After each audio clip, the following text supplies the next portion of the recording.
दर्शन परसै गुरु का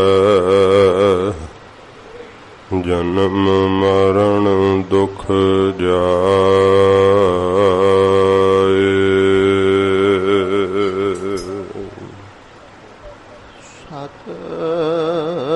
सतनाम श्री वाहेगुरु साहेब जीओ। गौड़े चेते महला पहला। औखध मंत्र मूल मन एक। जेकार दृढ़ चित की जारे। जन्म जन्म के पाप कर्म के काटन हारा ले जा रे। औखध मंत्र मूल मन एक। जेकर दृढ़ चित की जा रे। जन्म जन्म के पाप कर्म के काटन हारा ले जा रे।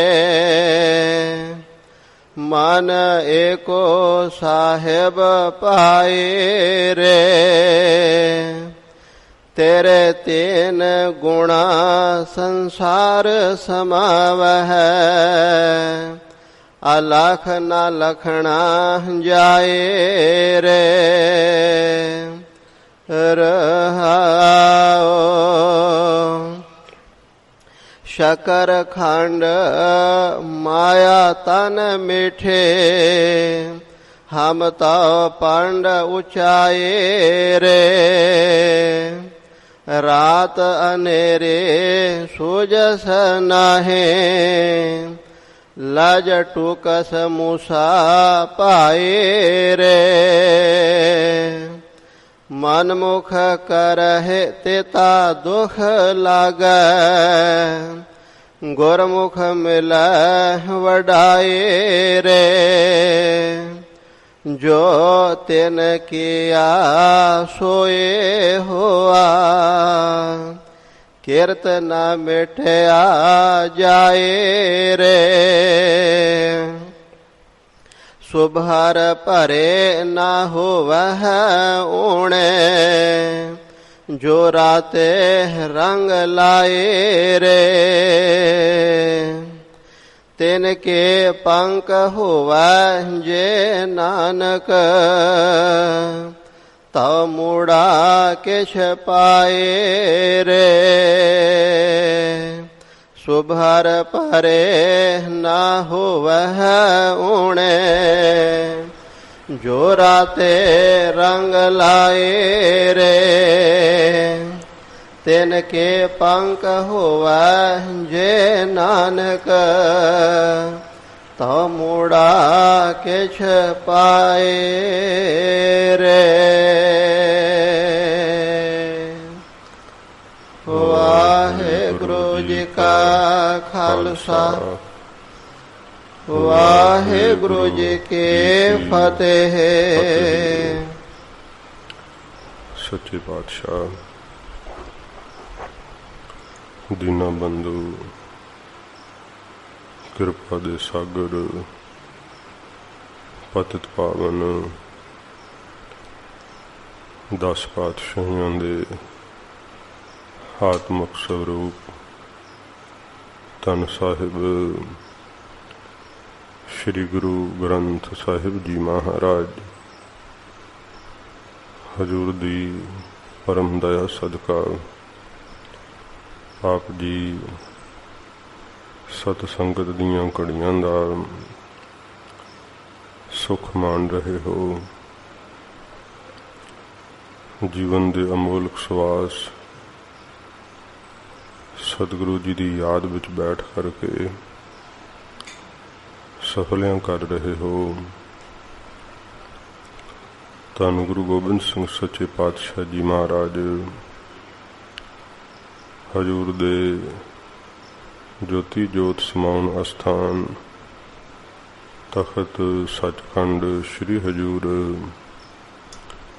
ਸ੍ਰੀ ਅਬਚਲ ਨਗਰ ਸਾਹਿਬ ਵਿਖੇ ਇਹ ਦਰਸ਼ਨਾਂ ਦਾ ਸੁਭਾਗ ਨਿਰੰਕਾਰ ਨੇ ਬਖਸ਼ਿਸ਼ ਕੀਤਾ ਹੈ। ਹਜੂਰ ਦੀ ਸੰਗਤ ਦਾ ਆਪ ਲਾਭ ਉਠਾ ਰਹੇ ਹੋ। ਮਹਾਰਾਜ ਜੀ ਦੀ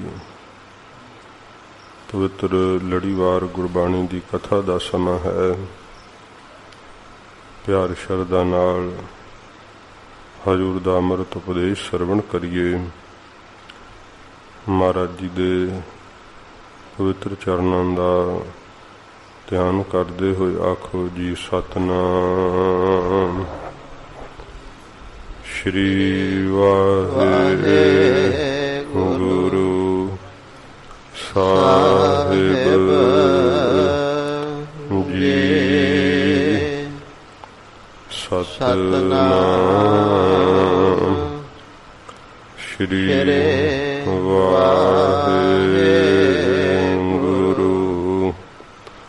ਸਾਹਿਬ ਜੀ।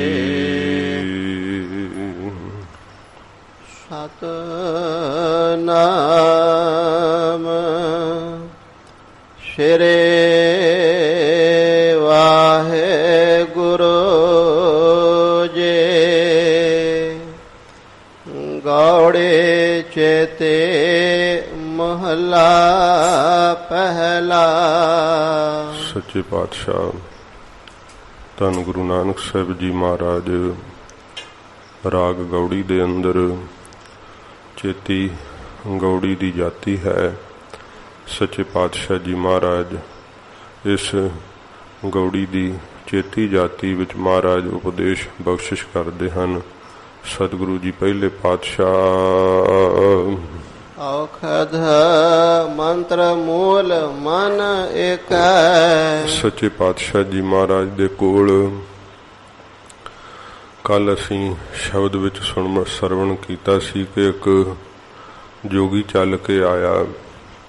ਉਸਨੇ ਮਹਾਰਾਜ ਕੋਲ ਆਖਿਆ ਕਿ ਮਹਾਰਾਜ ਤੁਸੀਂ ਸਿੱਖਾਂ ਨੂੰ ਯੋਗ ਸਿਖਾਓ ਤੇ ਕੰਨ ਪਾੜ ਕੇ ਇਹਨਾਂ ਦੇ ਵੀ ਮੁੰਦਰਾਂ ਪਾਓ ਤਾਂ ਕਿ ਇਹ ਵੀ ਮੁਕਤ ਨੂੰ ਪ੍ਰਾਪਤ ਹੋ ਸਕਣ।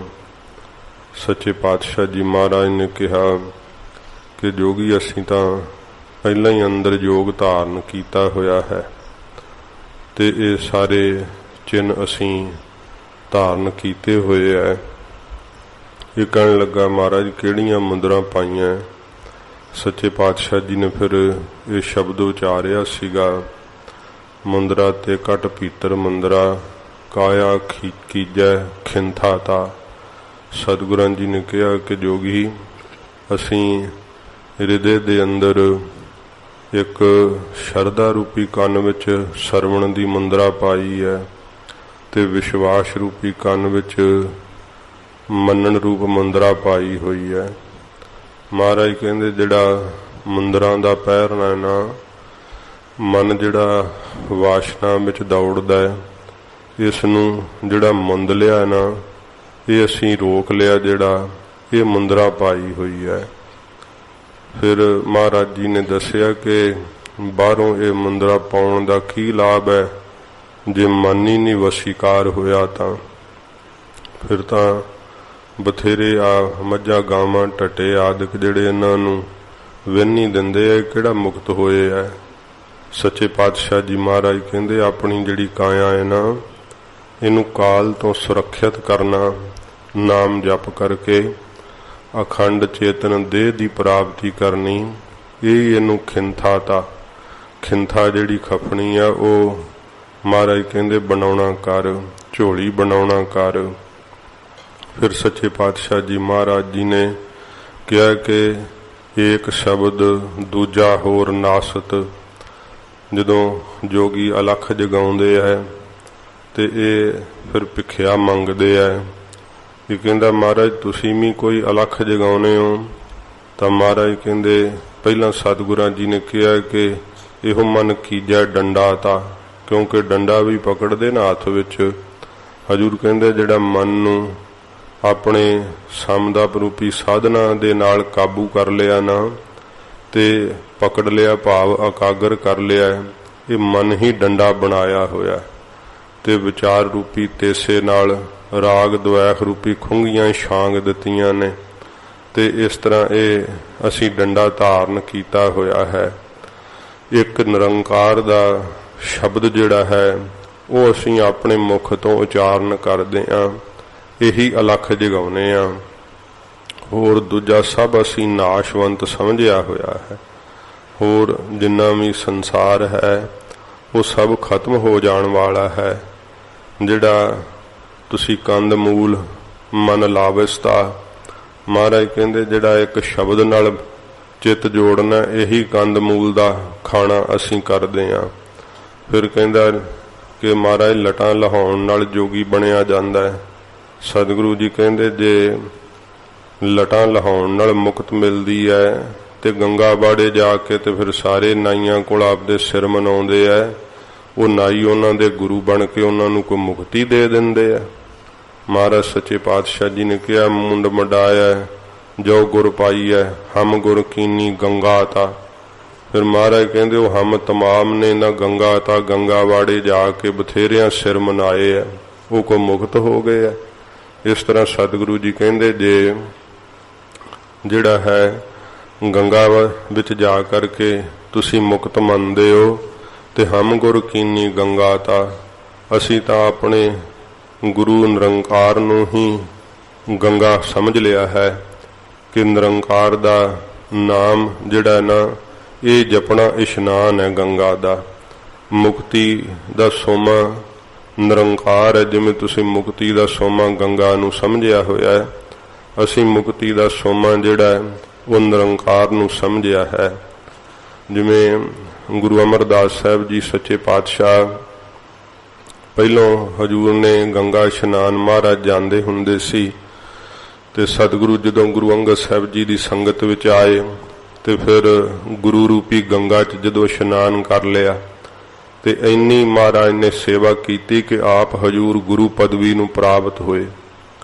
ते जदों महाराज गोइंदवाल साहब वसाया, सतगुरु जी दा ओ गंगा यात्री एक ना प्रेमी सीगे, जदों महाराज दे नाल वो भी गंगा ते यात्रा करन जांदा, उन्हें गुरु साहब की उस्तत सुनी ते मन विच ख्याल आया कि साडे नाल ही महाराज जांदे रहे है, ते चलो ऐरकी गंगा जाना है, ते जांदी होए गोइंदवाल साहब महाराज का दर्शन कर चलीए।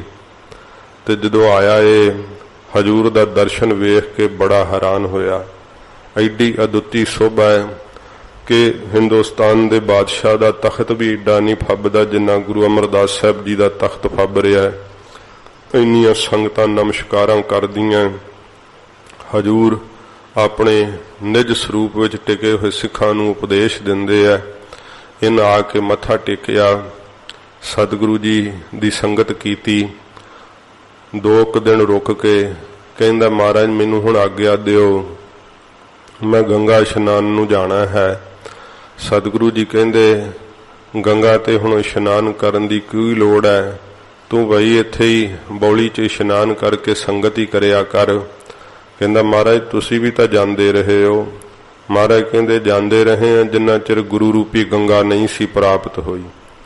जदों गुरु अंगद देव सच्चे पातशाह रूपी गंगा च इशनान कर लिया ना, उदों दे सारे तीर्थ ही साडे कोल आके वस गए। ये कहण लगा महाराज नहीं ये तां वेखो मेरा कर्म मैं तां पहलों तो ही जाना है, आपदा निजम किवें छड्ड सकदा हां। उहनूं भरोसा नहीं आया हजूर दे कहे वाक ते।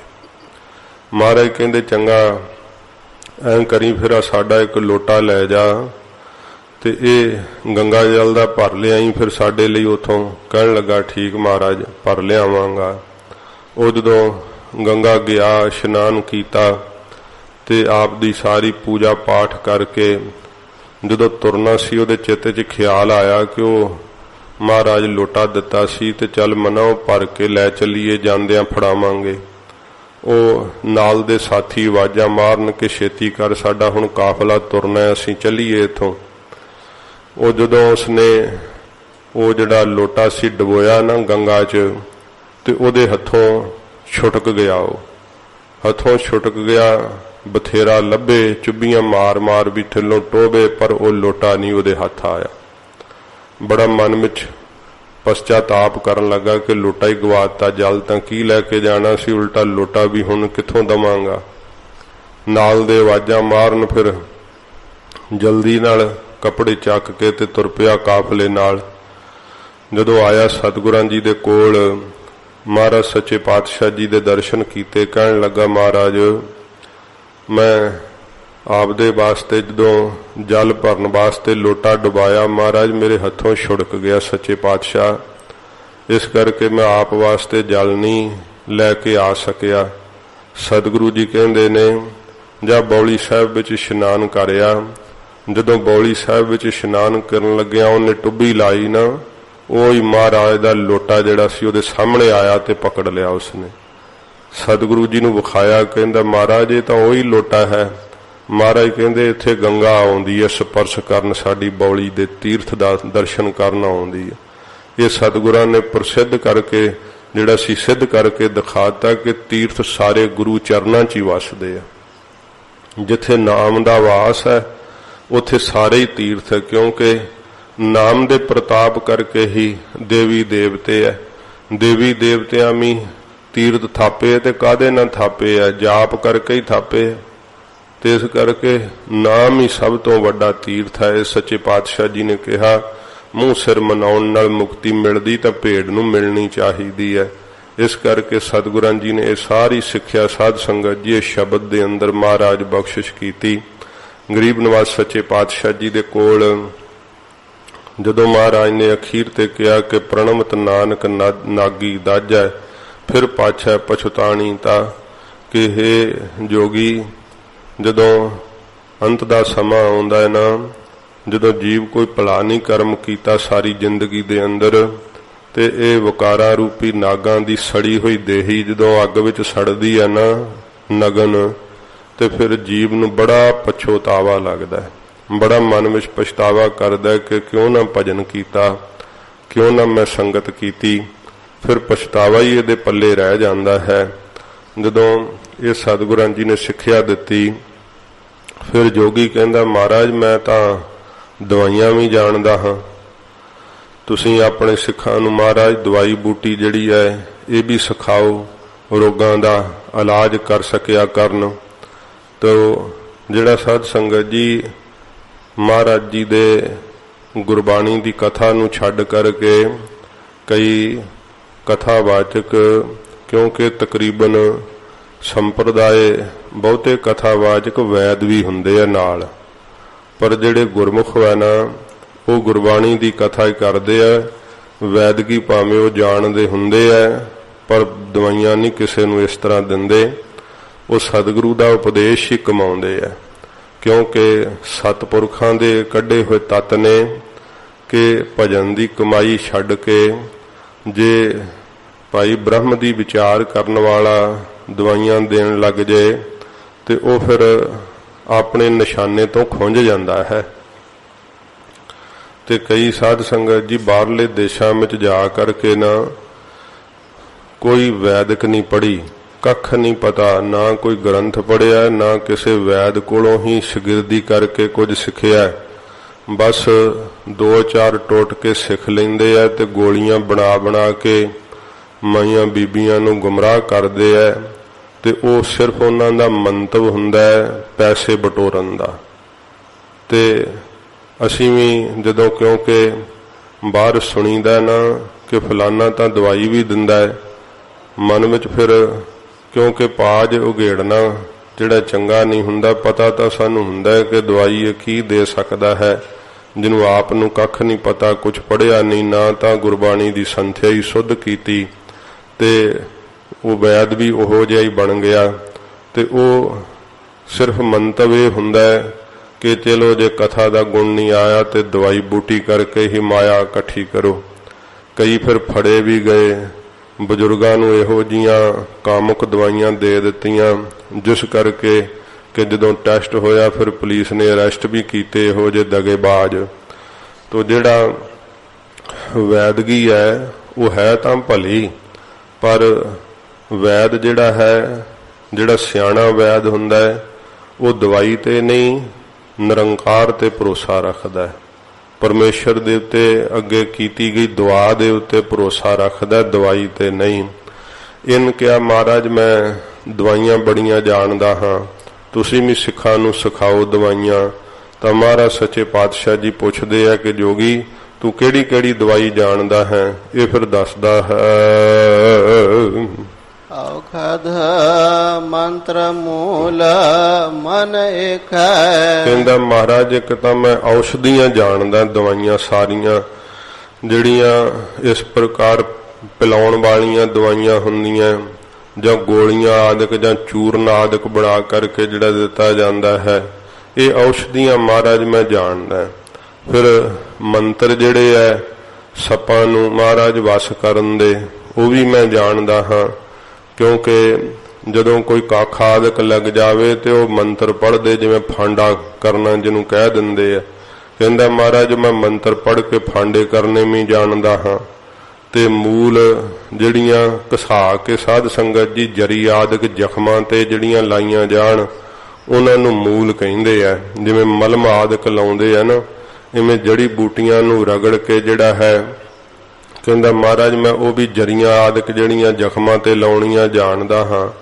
महाराज कहंदे होर की जानदा? कहंदा फिर महाराज मेरे कोल मणके भी हैगे आ, जे सप लड़ जाए तो वह मणकियां नाल वो सारा जहर जिहड़ा है वो मणके चूस लैंदे आ, मैं जहर बाहर कढ दिना हां।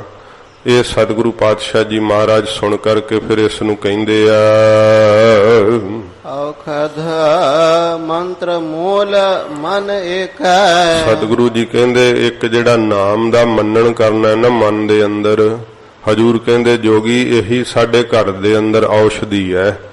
साध संगत जी अज दुनिया आ बीमारी फैलन करके ते कोई दावा करी जांदा मैं दवाई लभ ली है, कोई कहंदे अजे नहीं लभी। आ गुरु नानक साहब जी महाराज ने कदों दी लभ के सानू दसी है दवाई। सतगुरु गरीब निवास सच्चे पातशाह जी ने ये सारे रोगां दी दवाई जिवें हजूर जोगी नूं दस रहे है, महाराज जी दा उपदेश सुण असीं भी इस दवाई नूं इस्तेमाल करांगे तां फिर जिहड़े अंदरों हौमे आदक दे रोग वै उन्हां नूं ये नाम दी दवाई निवृत्त कर सकदी है, ते करोना वर्गे रोग की है।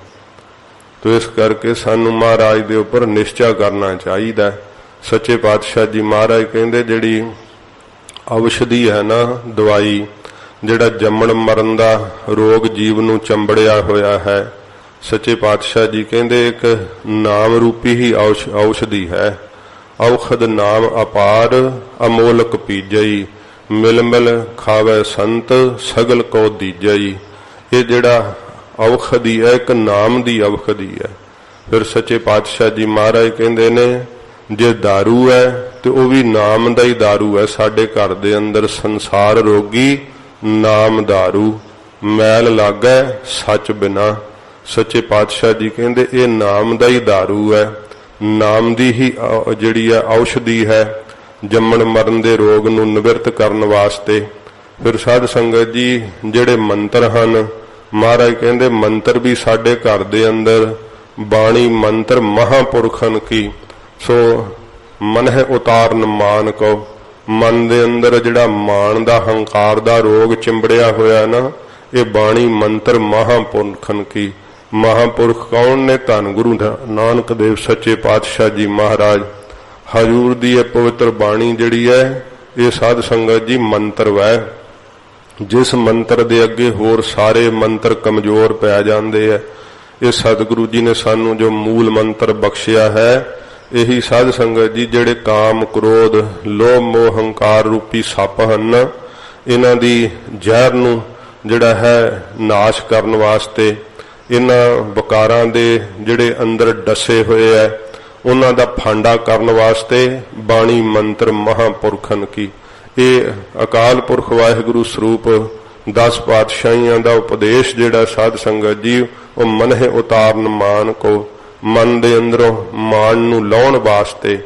फिर साध संगत जी की है कि मूल जिहड़ा ਰਾਗ ਦੁਆਖ ਰੂਪੀ ਜ਼ਖਮ ਹੋਏ ਪਏ ਆ ਨਾ ਅੰਦਰ ਮਨ ਦੇ ਅੰਦਰ, ਉਥੇ ਲਾਉਣ ਵਾਸਤੇ ਸਾਧ ਸੰਗਤ ਜੀ ਇਹੀ ਔਸ਼ਧੀ ਹੈ।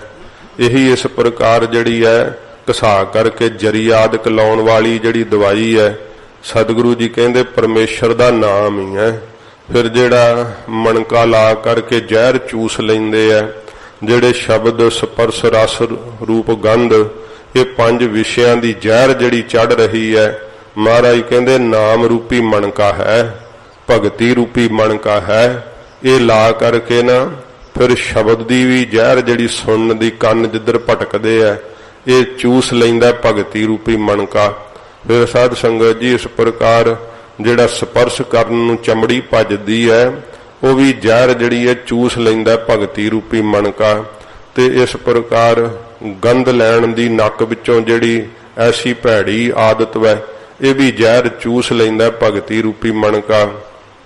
ਰਸ ਰਸਨਾ ਤੋਂ ਚਖਣ ਦੀ ਜਿਹੜੀ ਇਸ ਪ੍ਰਕਾਰ ਲਗਨ ਲੱਗੀ ਹੁੰਦੀ ਅੰਦਰ, ਇਹੋ ਜੀ ਉਹ ਭੈੜੀ ਲਲਕ ਹੈ, ਹਟਦੀ ਨਹੀਂ, ਉਹ ਵੀ ਜ਼ਹਿਰ ਵਾਂਗੀ ਹੈ ਸਾਧ ਸੰਗਤ ਜੀ। ਤੇ ਇਹ ਵੀ ਭਗਤੀ ਦੇ ਰੂਪੀ ਮਣਕੇ ਨਾਲ ਚੂਸੀ ਜਾਂਦੀ ਹੈ। ਇਸ ਪ੍ਰਕਾਰ ਜਿਹੜਾ ਨੇਤਰਾਂ ਵਿੱਚ ਦੇਖਣ ਦਾ ਦੋਸ਼ ਵੈ, ਇਹ ਵੀ ਜਿਹੜਾ ਹੈ ਦੋਸ਼ ਰੂਪੀ ਜਿਹੜਾ ਜ਼ਹਿਰ ਹੈ, ਇਹ ਵੀ ਚੂਸ ਲੈਂਦਾ ਭਗਤੀ ਰੂਪੀ ਮਣਕਾ।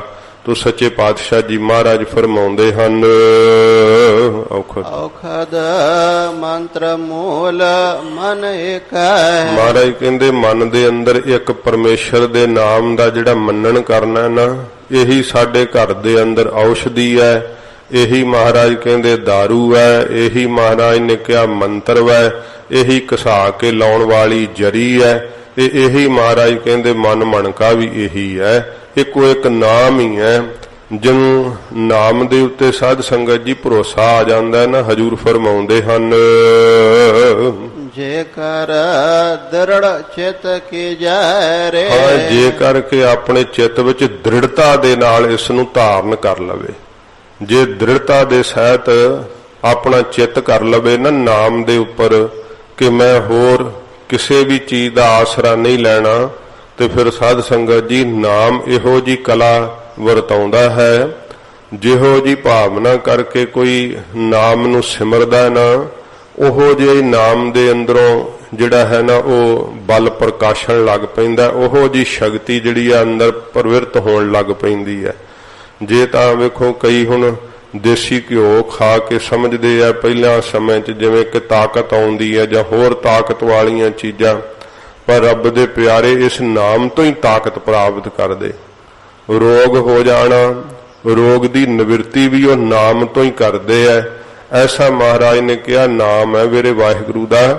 ਜੇ ਕਰਕੇ ਮਨ ਆਪਣਾ ਦ੍ਰਿੜ ਕਰ ਲਵੇ, ਜੇ ਕਰਕੇ ਚਿੱਤ ਦੇ ਅੰਦਰ ਪੱਕਾ ਕਰ ਲਵੇ ਨਾਮ ਦੇ ਉੱਤੇ ਨਿਸ਼ਚਾ, ਫਿਰ ਇਹ ਨਾਮ ਹੀ ਮਹਾਰਾਜ ਕਹਿੰਦੇ ਔਸ਼ਧੀ ਦੇ ਰੂਪ ਵਿੱਚ ਕੰਮ ਕਰਦਾ ਹੈ। ਕਿਉਂਕਿ ਸੰਸਾਰ ਨੂੰ ਹਉਮੈ ਰੋਗ ਚਿੰਬੜ ਰਿਹਾ ਹੈ। ਹੋਰ ਦਵਾਈਆਂ ਉੱਥੇ ਤੱਕ ਅਸਰ ਹੀ ਨਹੀਂ ਕਰਦੀਆਂ। ਜਿਵੇਂ ਵਿਕਾਰਾਂ ਦਾ ਜਿਹੜਾ ਰੋਗ ਹੈ ਨਾ, ਇਹ ਸਾਧ ਸੰਗਤ ਜੀ ਇੰਨਾ ਡੂੰਘਾ ਹੈ, ਸਾਰਾ ਉਪਦੇਸ਼ ਉੱਪਰ ਹੀ ਰਹਿ ਜਾਂਦਾ ਹੈ, ਉੱਥੇ ਤੱਕ ਜਾਂਦੀ ਕੋਈ ਚੀਜ਼ ਨਹੀਂ। ਹੋਰ ਉੱਥੇ ਕੇਵਲ ਮਹਾਰਾਜ ਦੇ ਨਾਮ ਦੀ ਕਮਾਈ ਕੀਤੀ ਪਹੁੰਚਦੀ ਹੈ। ਜਦੋਂ ਸ਼ਬਦ ਦਾ ਅਭਿਆਸ ਕਰਦਾ ਹੈ ਨਾ, ਬਾਰ-ਬਾਰ ਸ਼ਬਦ ਦਾ ਜਾਪ ਕਰਦਾ ਹੈ, ਫਿਰ ਸ਼ਬਦ ਦਾ ਜਾਪ ਚੋਟ ਮਾਰਦਾ ਜਾ ਕੇ ਸੁੱਤੇ ਪਏ ਮਨ ਨੂੰ। ਤੇ ਜਦੋਂ ਫਿਰ ਮਨ ਜਾਗਦਾ ਹੈ, ਇਹ ਜਿੰਨੇ ਰੋਗ ਹੈ ਇਹ ਸਾਰਿਆਂ ਦੀ ਨਿਵਰਤੀ ਹੋਣ ਲੱਗ ਪੈਂਦੀ ਹੈ। ਸੱਚੇ ਪਾਤਸ਼ਾਹ ਜੀ ਕਹਿੰਦੇ ਇਹ ਲਾਉਣ ਵਾਲੀ ਮਲਮ ਵੀ ਸਾਡੇ ਘਰ ਦੇ ਅੰਦਰ ਨਾਮ ਹੀ ਹੈ। ਪੀਣ ਵਾਲੀਆਂ ਦਵਾਈਆਂ ਦਾਰੂ ਆਦਿਕ ਇੱਕੋ ਇੱਕ ਨਾਮ ਹੀ ਹੈ। ਜੇ ਕਰਕੇ ਮਨ ਦੇ ਅੰਦਰ ਦ੍ਰਿੜ ਵਿਸ਼ਵਾਸ ਕਰੇ, ਚਿੱਤ ਦੇ ਅੰਦਰ ਨਾਮ ਦੇ ਉੱਪਰ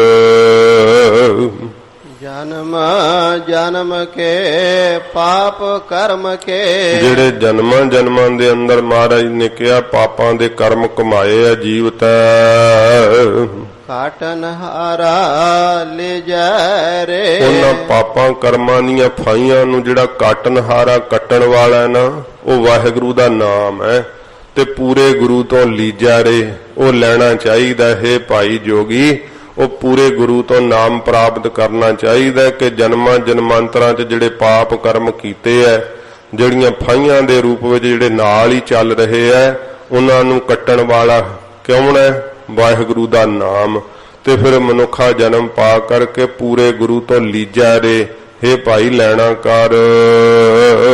ਮਨ ਏਕੋ ਸਾਹਿਬ ਭਾਈ ਰੇ। ਮਨ ਦੇ ਅੰਦਰ ਇੱਕੋ ਹੀ ਜਿਹੜਾ ਸਾਹਿਬ ਮਾਲਕ ਹੈ ਨਾ, हे ਭਾਈ ਜੋਗੀ, ਉਸ ਨੂੰ ਮੰਨਣਾ ਕਰ, ਜੋ ਸਭ ਦਾ ਹੀ ਮਾਲਕ ਹੈ, ਸਭ ਦਾ ਹੀ ਮਹਾਰਾਜ ਕਹਿੰਦੇ ਪਾਲਣਹਾਰ ਹੈ। ਆਪਣੇ ਮਨ ਦੇ ਅੰਦਰ ਉਸ ਇੱਕ ਦੇ ਉੱਤੇ ਭਰੋਸਾ ਕਰਨਾ ਕਰ। ਤੇਰੇ ਤਿੰਨ ਗੁਣਾ ਸੰਸਾਰ ਸਮਾਵਹਿ। ਤੇਰੇ ਅੰਦਰ ਜਿਹੜੇ ਮਹਾਰਾਜ ਕਹਿੰਦੇ ਤਿੰਨ ਤੇਰੇ ਇੰਦਰੀ ਆ ਨਾ, ਇਹ ਨੇਤਰ, ਕੰਨ ਤੇ ਰਸਨਾ। ਮਹਾਰਾਜ ਨੇ ਕਿਹਾ ਇਹ ਗੁਣ ਵਿਸ਼ਿਆਂ ਦੇ ਅੰਦਰ ਹੀ ਜਿਹੜਾ ਸੰਸਾਰ ਭਰਿਆ ਹੋਇਆ ਵਿਸ਼ਿਆਂ ਨਾਲ, ਉਹਦੇ 'ਚ ਹੀ ਸਮਾ ਰਹੇ ਆ। ਬਾਰ ਬਾਰ ਇਹ ਇੰਦਰੀ ਉਧਰ ਨੂੰ ਹੀ ਲੱਗ ਰਹੇ ਆ। ਨੇਤਰ ਰੂਪ ਵੇਖੀ ਜਾਂਦੇ ਆ, ਕੰਨ ਨਾਦ ਸੁਣੀ ਜਾਂਦੇ ਆ, ਰਸਨਾ ਰਸ ਚੱਖੀ ਜਾਂਦੀ ਹੈ, ਬਾਹਰ ਆਉਂਦੇ ਹੀ ਨਹੀਂ ਇੰਦਰੇ।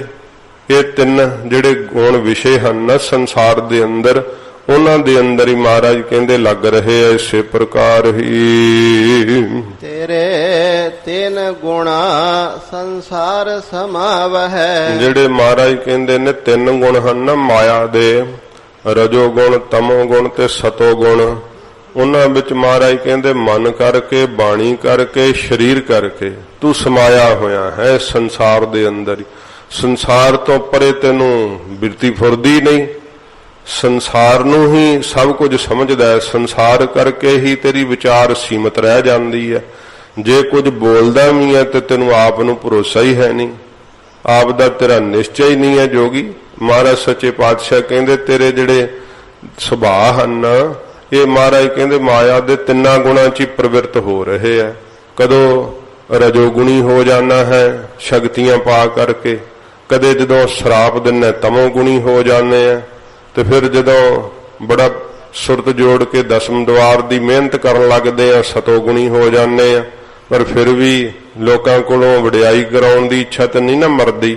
ਇਉਂ ਤੇਰੇ ਅੰਦਰ ਮਾਇਆ ਦੇ ਤਿੰਨ ਗੁਣ ਹੀ ਸਮਾ ਰਹੇ ਆ, ਜਿਨ੍ਹਾਂ ਕਰਕੇ ਹਜੂਰ ਕਹਿੰਦੇ ਸੰਸਾਰਾਕਾਰ ਹੀ ਬਿਰਤੀ ਰਹਿੰਦੀ ਹੈ। ਸੰਸਾਰ ਦੇ ਅੰਦਰ ਹੀ ਸਦਾ ਵਰਤਦੇ ਰਹਿੰਦੇ। ਉਹ ਸੁਭਾਅ ਤਿੰਨਾਂ ਗੁਣਾਂ ਤੋਂ ਬਾਹਰ ਆਉਂਦਾ ਹੀ ਨਹੀਂ। ਮਨ, ਬਾਣੀ, ਸਰੀਰ ਕਰਕੇ ਇਹਨਾਂ 'ਚ ਹੀ ਲੱਗੇ ਰਹਿੰਦੇ ਹੋ, ਸੰਸਾਰ ਦੀ ਪ੍ਰਕਿਰਿਆ 'ਚ ਹੀ। ਅਲਖ ਨਾ ਲਖਣਾ ਜਾਏ ਰੇ। ਇਸ ਕਰਕੇ ਜਿਹੜਾ ਅਲਖ ਹੈ ਨਾ ਪਰਮੇਸ਼ਰ, ਸ਼ਕਤੀ ਬਿਰਤੀ ਕਰਕੇ ਲਖਿਆ ਨਹੀਂ ਜਾਂਦਾ। ਮਹਾਰਾਜ ਕਹਿੰਦੇ ਨਾ ਲਖਣਾ ਜਾਈ ਰੇ। ਇਸੇ ਕਰਕੇ ਤੇਰੇ ਕੋਲੋਂ ਫਿਰ ਲਖਿਆ ਨਹੀਂ ਜਾਂਦਾ, ਜਾਣਿਆ ਨਹੀਂ ਜਾਂਦਾ। ਕਿਉਂ? ਕਿਉਂਕਿ ਤੂੰ ਤਿੰਨਾਂ ਗੁਣਾਂ 'ਚ ਹੀ ਸਮਾ ਰਿਹਾ ਹੈ। ਤਿੰਨਾਂ ਗੁਣਾਂ ਤੋਂ ਬਾਹਰ ਆਉਂਦਾ ਹੀ ਨਹੀਂ ਤੂੰ। ਜਿਹੜੇ ਤੇਰੇ ਇੰਦਰੇ ਹੈ ਉਹ ਵੀ ਵਿਸ਼ਿਆਂ 'ਚ ਹੀ ਲੱਗੇ ਹੋਏ ਤਿੰਨੇ ਇੰਦਰੇ, ਤੇ ਜਦੋਂ ਬਾਹਰ ਨਿਕਲਦੀਆਂ ਹੀ ਨਹੀਂ ਅੱਖਾਂ ਵਿਸ਼ਿਆਂ ਤੋਂ, ਕੰਨ ਨਹੀਂ ਨਾਦ ਸੁਣ ਤੋਂ ਬਾਹਰ ਨਿਕਲਦੇ, ਰਸਨਾ ਰਸ ਦੇ ਚਖਣ ਤੋਂ ਬਾਹਰ ਨਹੀਂ ਨਿਕਲਦੀ, ਤੇ ਕਿਵੇਂ ਤੂੰ ਅਲਖ ਪਰਮੇਸ਼ਰ ਨੂੰ ਲਖ ਲਏਗਾ, ਕਿਵੇਂ ਜਾਣ ਲਏਗਾ?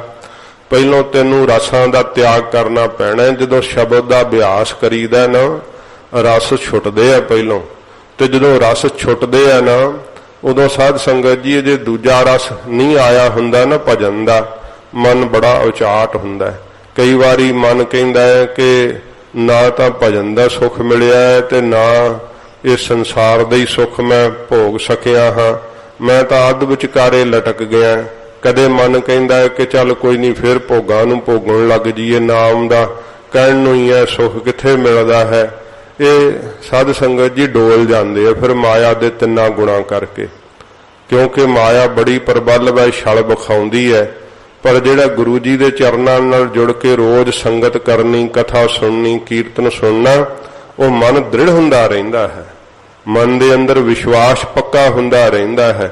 ਜੇ ਕੋਈ ਕਹੇ ਕਿ ਮੈਂ ਇੱਕ ਵਾਰੀ ਸੁਣ ਲਈ ਕਥਾ, ਹੁਣ ਮੈਨੂੰ ਹੋਰ ਕੀ ਸੁਣਨ ਦੀ ਲੋੜ ਹੈ, ਜਾਂ ਐਸੇ ਐਸੇ ਗੁਰਸਿੱਖ ਜਿਨ੍ਹਾਂ ਨੇ ਸਾਧ ਸੰਗਤ ਜੀ ਆਪਣੀ ਜ਼ਿੰਦਗੀ ਦੇ ਅੰਦਰ 2-2 3-3 ਵਾਰ ਸ੍ਰੀ ਗੁਰੂ ਗ੍ਰੰਥ ਸਾਹਿਬ ਜੀ ਮਹਾਰਾਜ ਦੀ ਲੜੀਵਾਰ ਕਥਾ ਕੀਤੀ ਜਾਂ ਸੁਣੀ ਹੈ, ਤੇ ਫਿਰ ਕੀ ਉਹ ਕਹਿੰਦੇ ਵੀ 4 ਵਾਰੀ ਸੁਣ ਲਈ ਤੇ ਹੁਣ ਹੋਰ 5ਵੀਂ ਵਾਰੀ ਨਹੀਂ? ਉਹ ਤਾਂ ਸੁਣੀ ਜਾਂਦੇ ਆ, ਕਿਉਂਕਿ ਉਹਨਾਂ ਨੂੰ ਪਤਾ ਹੈ ਕਿ ਸੁਣਨ ਨਾਲ, ਸ਼ਰਧਾ ਨਾਲ ਕਰਨ ਨਾਲ ਮਨ ਦੇ ਅੰਦਰ ਨਿਸ਼ਚਾ ਦ੍ਰਿੜ ਹੁੰਦਾ ਹੈ, ਬਹੁਤ ਵਿਸ਼ਵਾਸ ਪੱਕਾ ਵੱਜਦਾ ਹੈ ਕਿ ਮਹਾਰਾਜ ਸੱਚੇ ਪਾਤਸ਼ਾਹ ਜੀ ਕਹਿੰਦੇ ਆ, ਮਨਾ ਸੱਚ ਵੈ, ਤੈਨੂੰ ਨਹੀਂ ਪ੍ਰਾਪਤੀ ਹੋਈ ਤੇ ਕਚਿਆਈ ਤੇਰੇ ਅੰਦਰ ਹੈ।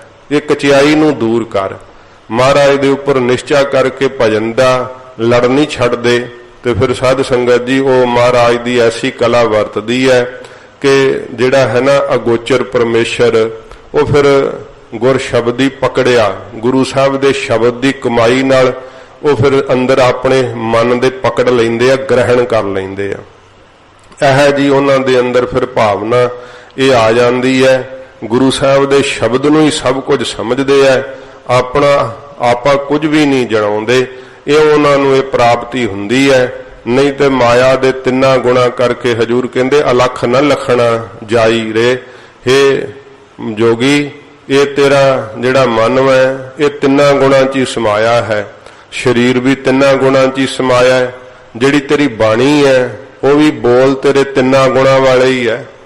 ਜਾਂ ਆਪਦੀ ਸ਼ਕਤੀ ਦੇ ਗਰੂਰ ਨਾਲ ਬੋਲਦੇ ਆ, ਤੇ ਜਾਂ ਮਹਾਰਾਜ ਕਹਿੰਦੇ ਸ਼ਰਾਪ ਦੇ ਬੋਲ ਬੋਲਦੇ ਆ, ਜਾਂ ਆਪਣੀ ਵਡਿਆਈ ਵਾਸਤੇ ਕੋਈ ਪਖੰਡ ਦੇ ਬੋਲ ਬੋਲਦੇ ਆ। ਹੋਰ ਕੀ ਹੈ, ਬਾਣੀ 'ਚ ਵੀ ਤਿੰਨ ਗੁਣੀ ਮਾਇਆ ਦੇ ਪ੍ਰਭਾਵਸ਼ਾਲੀ ਹੈ, ਸਰੀਰ 'ਚ ਵੀ ਪ੍ਰਭਾਵਸ਼ਾਲੀ ਹੈ ਤੇ ਮਨ 'ਚ ਵੀ ਪ੍ਰਭਾਵਸ਼ਾਲੀ ਹੈ। ਦੱਸੋ ਫਿਰ ਮਹਾਰਾਜ ਕਹਿੰਦੇ ਅਲਖ ਕਿਵੇਂ ਪਰਮੇਸ਼ਰ ਲਖਿਆ ਜਾ ਸਕਦਾ। ਇਸ ਤਰ੍ਹਾਂ ਜਿਹੜਾ ਸ਼ਕਤੀ ਬਿਰਤੀ ਕਰਕੇ ਨਹੀਂ ਜਾਣਿਆ ਜਾ ਸਕਦਾ, ਉਸ ਅਲਖ ਪਰਮੇਸ਼ਰ ਨੂੰ ਮਹਾਰਾਜ ਕਹਿੰਦੇ ਲਖਿਆ ਨਹੀਂ ਜਾ ਸਕਦਾ। ਵਿਸ਼ਰਾਮ ਦੇ ਕੇ ਮਹਾਰਾਜ ਫਰਮਾਉਂਦੇ ਹਨ, ਸ਼ੱਕਰ ਖੰਡ ਮਾਇਆ ਤਨ ਮਿੱਠੇ। ਫਿਰ ਸਾਧ ਸੰਗਤ ਜੀ ਹਜੂਰ ਨੇ ਕਿਹਾ ਕਿ ਜਿਹੜੀ ਸ਼ੱਕਰ ਹੈ ਉਹ ਲੋਕਾਂ ਨੇ ਮਿੱਠੀ ਮੰਨੀ ਹੋਈ ਹੈ, ਪਰ ਸ਼ੱਕਰ ਨਾਲੋਂ ਖੰਡ ਨੂੰ ਮਿੱਠੀ ਮੰਨਦੇ ਆ, ਤੇ ਖੰਡ ਨਾਲੋਂ ਵੀ ਸਾਧ ਸੰਗਤ ਜੀ ਮਾਇਆ ਨੂੰ ਮਿੱਠਿਆ ਮੰਨਦੇ ਆ।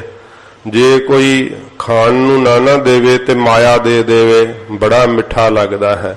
ਸਾਡੇ ਮਹਿਕਮੇ ਨੂੰ ਵੀ ਜਦੋਂ ਕਿਤੇ ਲੰਗਰ ਛਕਾਵੇ ਨਾ ਕੋਈ, ਤੇ ਜੇ ਉਹ ਚੰਗਾ ਭਾਵੇਂ ਕਿੰਨਾ ਲੰਗਰ ਛਕਾ ਲੈਣ, ਜੇ ਲਿਫਾਫਾ ਨਾ ਦੇਣ ਤੇ ਕਹਿੰਦੇ ਕਾਹਦੀ ਸੇਵਾ ਕੀਤੀ, ਇਹਨਾਂ ਨੂੰ ਕਿਸੇ ਨੇ ਸਮਝਾਇਆ ਹੀ ਨਹੀਂ ਸੇਵਾ ਕਿਵੇਂ ਕਰੀਦੀ ਹੈ। ਤੇ ਜੇ ਭਾਵੇਂ ਫੋਕਾ ਜਾਲੀ ਛਕਾ ਦੇਣ, ਲੰਗਰ ਦੀ ਸੇਵਾ ਨਾ ਹੀ ਕਰਨ ਤੇ ਲਿਫਾਫਾ ਚੰਗਾ ਭਾਰਾ ਦੇ ਦੇਣ, ਤੇ ਫਿਰ ਗੱਲਾਂ ਕਰਦੇ ਆਉਂਦੇ ਆ ਕਿ ਬੱਲੇ ਬੱਲੇ ਬੜਾ ਸਤਿਕਾਰ ਕੀਤਾ, ਬੜੀ ਸੇਵਾ ਕੀਤੀ ਹੈ। ਇਹ ਮਾਇਆ ਇੰਨੀ ਮਿੱਠੀ ਲੱਗਦੀ ਹੈ ਮਨ ਦੇ ਅੰਦਰ।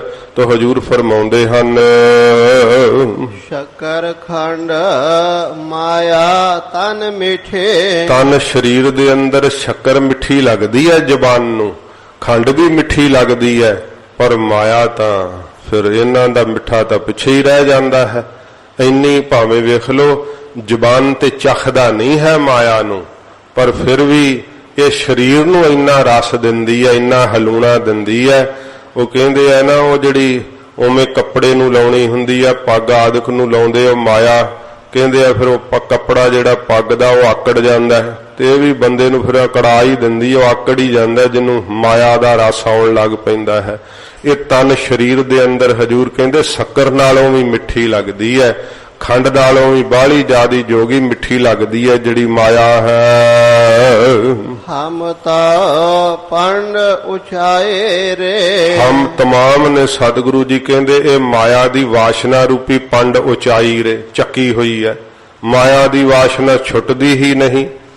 ਇਹਨਾਂ ਜੀਵ ਪਰਪੱਕਤਾ ਦੇ ਨਾਲ ਪਕੜ ਕੇ ਰੱਖਦਾ ਜਿਉਂ ਨਲਨੀ ਸੁਹਟਾ ਗਹਿਓ। ਮਹਾਰਾਜ ਕਹਿੰਦੇ ਜਿਵੇਂ ਸੁਹਟੇ ਤੋਤੇ ਨੇ ਨਲਨੀ ਨੂੰ ਪਕੜਿਆ ਹੁੰਦਾ ਨਾ, ਉਹ ਸ਼ਿਕਾਰੀ ਜਦੋਂ ਪਕੜਨ ਲੱਗਦੇ ਆ ਤੋਤੇ ਨੂੰ, ਤੇ ਉਹ ਨਲਨੀ ਸਾਧ ਸੰਗਤ ਜੀ ਘੁੰਮ ਕੇ ਜਿਹੜੀ ਹੈ ਨਾ ਉਹ ਲੰਮਾ ਹੈ ਕਿਵੇਂ ਪਕੜਦੇ, ਅੱਗੇ ਕਈ ਵਾਰ ਜ਼ਿਕਰ ਉਹਦਾ ਆਇਆ ਹੈ, ਤੇ ਉਹਦਾ ਤਸਲੇ ਨਾਲ ਸਿਰ ਪੁੱਠਾ ਲੱਗ ਜਾਂਦਾ ਹੈ, ਤੇ ਉਹ ਨਲਨੀ ਜਿਹੜੀ ਕਾਨਾ ਹੁੰਦਾ ਨਾ ਉਹਨੂੰ ਛੱਡਦਾ ਨਹੀਂ ਤੋਤਾ ਕਿ ਥੱਲੇ ਸਮੁੰਦਰ ਹੈ ਡੁੱਬ ਜਾਵਾਂਗਾ।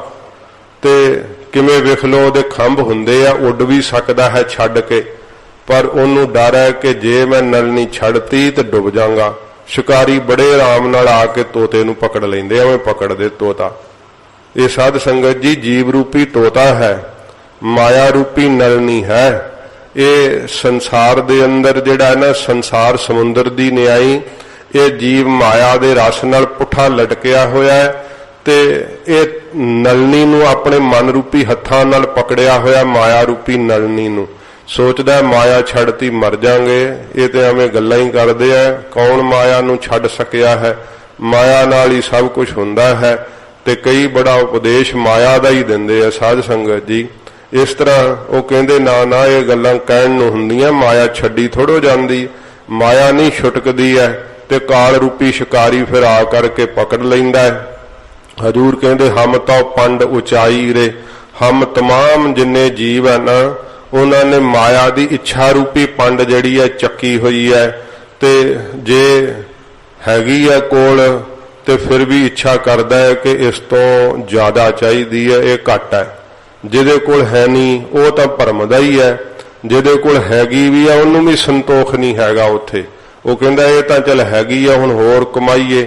ਤੇ ਇਸ ਤਰ੍ਹਾਂ ਜਿਹੜੀ ਇੱਛਾ ਹੈ ਨਾ ਇਹ ਮਰਦੀ ਨਹੀਂ ਅੰਦਰੋਂ। ਹਜੂਰ ਕਹਿੰਦੇ ਮਾਇਆ ਦੀ ਇੱਛਾ ਰੂਪੀ ਪੰਡ ਜਿਹੜੀ ਹੈ ਉਹ ਜੀਵਾਂ ਨੇ ਸਭ ਨੇ ਤਮਾਮ ਨਹੀਂ ਆਪ ਦੇ ਸਿਰ ਤੇ ਚੱਕੀ ਹੋਈ ਆ। ਰਾਤ ਅਨੇਰੇ ਸੂਝਸ ਨਾਹੇ। ਫਿਰ ਸਾਧ ਸੰਗਤ ਜੀ ਪੰਡ ਸਿਰ ਤੇ ਚੁੱਕੀ ਹੋਵੇ, ਰਾਤ ਵੀ ਹਨੇਰੀ ਹੋਵੇ, ਦਿਖਦਾ ਵੀ ਕੱਖ ਨਾ ਹੋਵੇ। ਮਹਾਰਾਜ ਕਹਿੰਦੇ ਰਾਤ ਹਨੇਰੀ ਹੈ, ਸੁਝਦਾ ਨਹੀਂ, ਦਿਸਦਾ ਨਹੀਂ ਹੈ।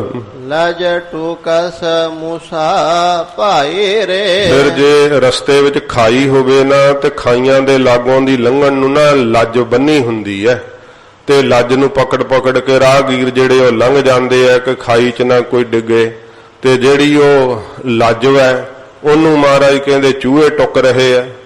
ਇੱਕ ਤਾਂ ਹੈ ਹਨੇਰਾ, ਇੱਕ ਤਾਂ ਪਹਿਲਾਂ ਪੰਡ ਚੱਕੀ ਹੋਈ ਹੈ ਸਿਰ ਤੇ ਭਾਰੀ, ਦੂਜਾ ਹਨੇਰਾ ਹੈ, ਅੱਖਾਂ ਤੋਂ ਦਿਸਦਾ ਹੈ ਨਹੀਂ। ਤੇ ਜਿਹੜੀ ਉਹ ਲੱਜ ਹੈ ਜਿਹਨੂੰ ਪਕੜ ਕੇ ਲੰਘ ਰਿਹਾ ਹੈ ਉਹ ਵੀ ਚੂਹੇ ਟੁੱਕ ਰਹੇ ਆ। ਦੱਸੋ ਖਾਈ ਤੋਂ ਬਚਣੋਂ ਕਿਵੇਂ ਰਹਿ ਜਾਏਗਾ ਹੁਣ, ਮਤਲਬ ਡਿੱਗਣੋਂ ਵਿੱਚ, ਫਿਰ ਖਾਈ ਦੇ ਵਿੱਚ ਹੀ ਡਿੱਗ ਪਏਗਾ। ਇਸ ਤਰ੍ਹਾਂ ਹਜੂਰ ਫਰਮਾਉਂਦੇ ਹਨ। ਲਜ ਟੂਕਸ ਪਿਛਲੀ ਪੰਕਤੀ ਰਾਤ ਅਨੇਰੇ ਸੂਝਸ ਨਾਹੀ। ਰਾਤ ਹਨੇਰੀ ਸੂਝਸ ਨਾਹੀ। ਜਿਹੜੀ ਸਾਧ ਸੰਗਤ ਜੀ ਉਮਰਾ ਰੂਪੀ ਦਾ ਰਾਤ ਹੈ ਤੇ ਅਵਿਦਿਆ ਰੂਪੀ ਹਨੇਰ ਪਿਆ ਹੋਇਆ ਹੈ। ਮਨ ਬੁੱਧ ਰੂਪੀ ਨੇਤਰ ਨਹੀਂ ਹਨ, ਰਾਹ ਇਹਨੂੰ ਸੁੱਝ ਨਹੀਂ ਰਿਹਾ ਹੈ। ਨਾ ਇਹਨੂੰ ਪਤਾ ਹੈ ਕਿ ਪਰਮਾਰਥ ਕਮਾਉਣਾ ਚਾਹੀਦਾ ਹੈ, ਕੋਈ ਸੇਵਾ ਕਰਨੀ ਚਾਹੀਦੀ ਹੈ, ਸੰਗਤ ਕਰਨੀ ਚਾਹੀਦੀ ਹੈ, ਰਾਹ ਸੁੱਝਦਾ ਹੀ ਨਹੀਂ ਇਹਨੂੰ। ਜਿਹੜਾ ਰਾਹ ਮੁਕਤੀ ਦਾ ਨਾ ਉਹਨੂੰ ਇਹਨੇ ਫਜ਼ੂਲ ਸਮਝਿਆ ਹੋਇਆ ਹੈ। ਮਹਾਰਾਜ ਕਹਿੰਦੇ ਰਾਹ ਤੇ ਤੁਰਦਾ ਹੈ, ਆਪਣੀ ਜ਼ਿੰਦਗੀ ਦੇ ਅੰਦਰ ਗਾਮਜਨ ਹੋ ਰਿਹਾ ਹੈ, ਪਰ ਇਹਨੂੰ ਸੁੱਝ ਨਹੀਂ ਰਿਹਾ, ਦਿਸ ਨਹੀਂ ਰਿਹਾ, ਕਿਉਂਕਿ ਅਵਿਦਿਆ ਦਾ ਹਨੇਰ ਹੀ ਇੰਨਾ ਛਾਇਆ ਹੋਇਆ ਉਮਰਾ ਰੂਪੀ ਰਾਤ ਦੇ ਅੰਦਰ। ਲਜ ਟੂਕਸ ਮੂਸਾ ਭਾਈ ਰੇ। ਫਿਰ ਸਾਧ ਸੰਗਤ ਜੀ ਜਿਹੜੀ ਇਹ ਉਮਰਾ ਰੂਪੀ ਲੱਜ ਹਨ ਇਹਨੂੰ ਕਾਲ ਰੂਪੀ ਚੂਹਾ ਟੁੱਕ ਰਿਹਾ ਹੈ। ਜਾਂ ਉਹ ਪ੍ਰਮਾਣ ਵਿੱਚ ਦਿਖਾਇਆ ਹੈ ਸਾਖੀ ਪ੍ਰਮਾਣ ਦੇ ਅੰਦਰ ਕਿ ਚਿੱਟਾ ਤੇ ਕਾਲਾ ਚੂਹਾ ਟੁੱਕ ਰਹੇ ਹੈ। ਚਿੱਟਾ ਚੂਹਾ ਦਿਨ ਵੈ, ਕਾਲਾ ਚੂਹਾ ਰਾਤ ਹੈ। ਮਹਾਰਾਜ ਜੀ ਨੇ ਆਖਿਆ ਨਾ, ਜੋ ਦਿਨ ਆਵਹਿ ਸੋ ਦਿਨ ਜਾਹੀ, ਕਰਨਾ ਕੂਚ ਰਹਿਣ ਥਿਰ ਨਾਹੀ, ਸੰਗ ਚਲਤ ਹੈ ਹਮ ਪੀ ਚਲਨਾ, ਦੂਰ ਗਵਨ ਸਿਰ ਉਪਰ ਮਰਨਾ। ਲੱਜ ਟੂਕਸ ਮੂਸਾ ਭਾਈ ਰੇ। ਹੇ ਭਾਈ, ਹੇ ਜੋਗੀ, ਤੈਨੂੰ ਖਿਆਲ ਹੀ ਨਹੀਂ ਜਿਸ ਉਮਰਾ ਰੂਪੀ ਲੱਜ ਨੂੰ ਪਕੜ ਕਰਕੇ ਤੂੰ ਲੰਘਣਾ ਹੈ ਨਾ ਇਹ ਜੰਮਣ ਮਰਨ ਦੀ ਖਾਈ ਤੋਂ। ਮਹਾਰਾਜ ਕਹਿੰਦੇ ਉਹਨੂੰ ਤਾਂ ਜਿਹੜੇ ਆ ਕਾਲ ਰੂਪੀ ਚੂਹਾ ਟੁੱਕ ਰਿਹਾ ਹੈ।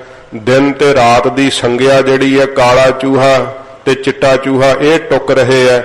ਦੱਸ ਤੂੰ ਜੰਮਣ ਮਰਨ ਦੀ ਖਾਈ 'ਚ ਡਿੱਗਣੋਂ ਕਿਵੇਂ ਬਚ ਜਾਏਗਾ?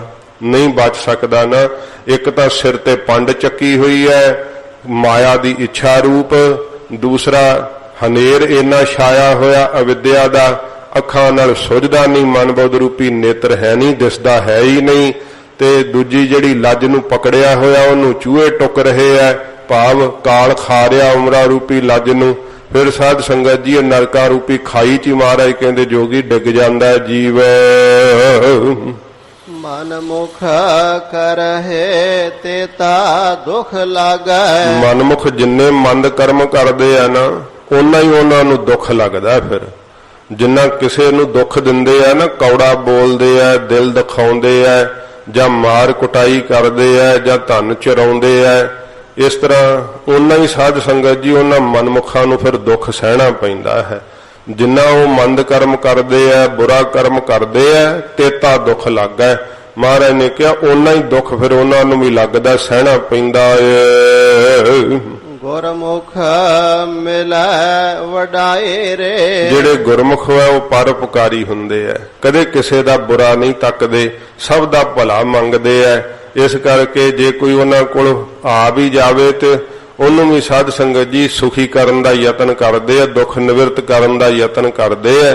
ਇਸ ਕਰਕੇ ਮਹਾਰਾਜ ਕਹਿੰਦੇ ਹਨ ਗੁਰਮੁਖ ਮਿਲੈ ਵਡਾਏ ਰੇ। ਕਿ ਗੁਰਮੁਖਾਂ ਨੂੰ ਨਾਮ ਦੀ ਵਡਿਆਈ ਮਿਲਦੀ ਹੈ।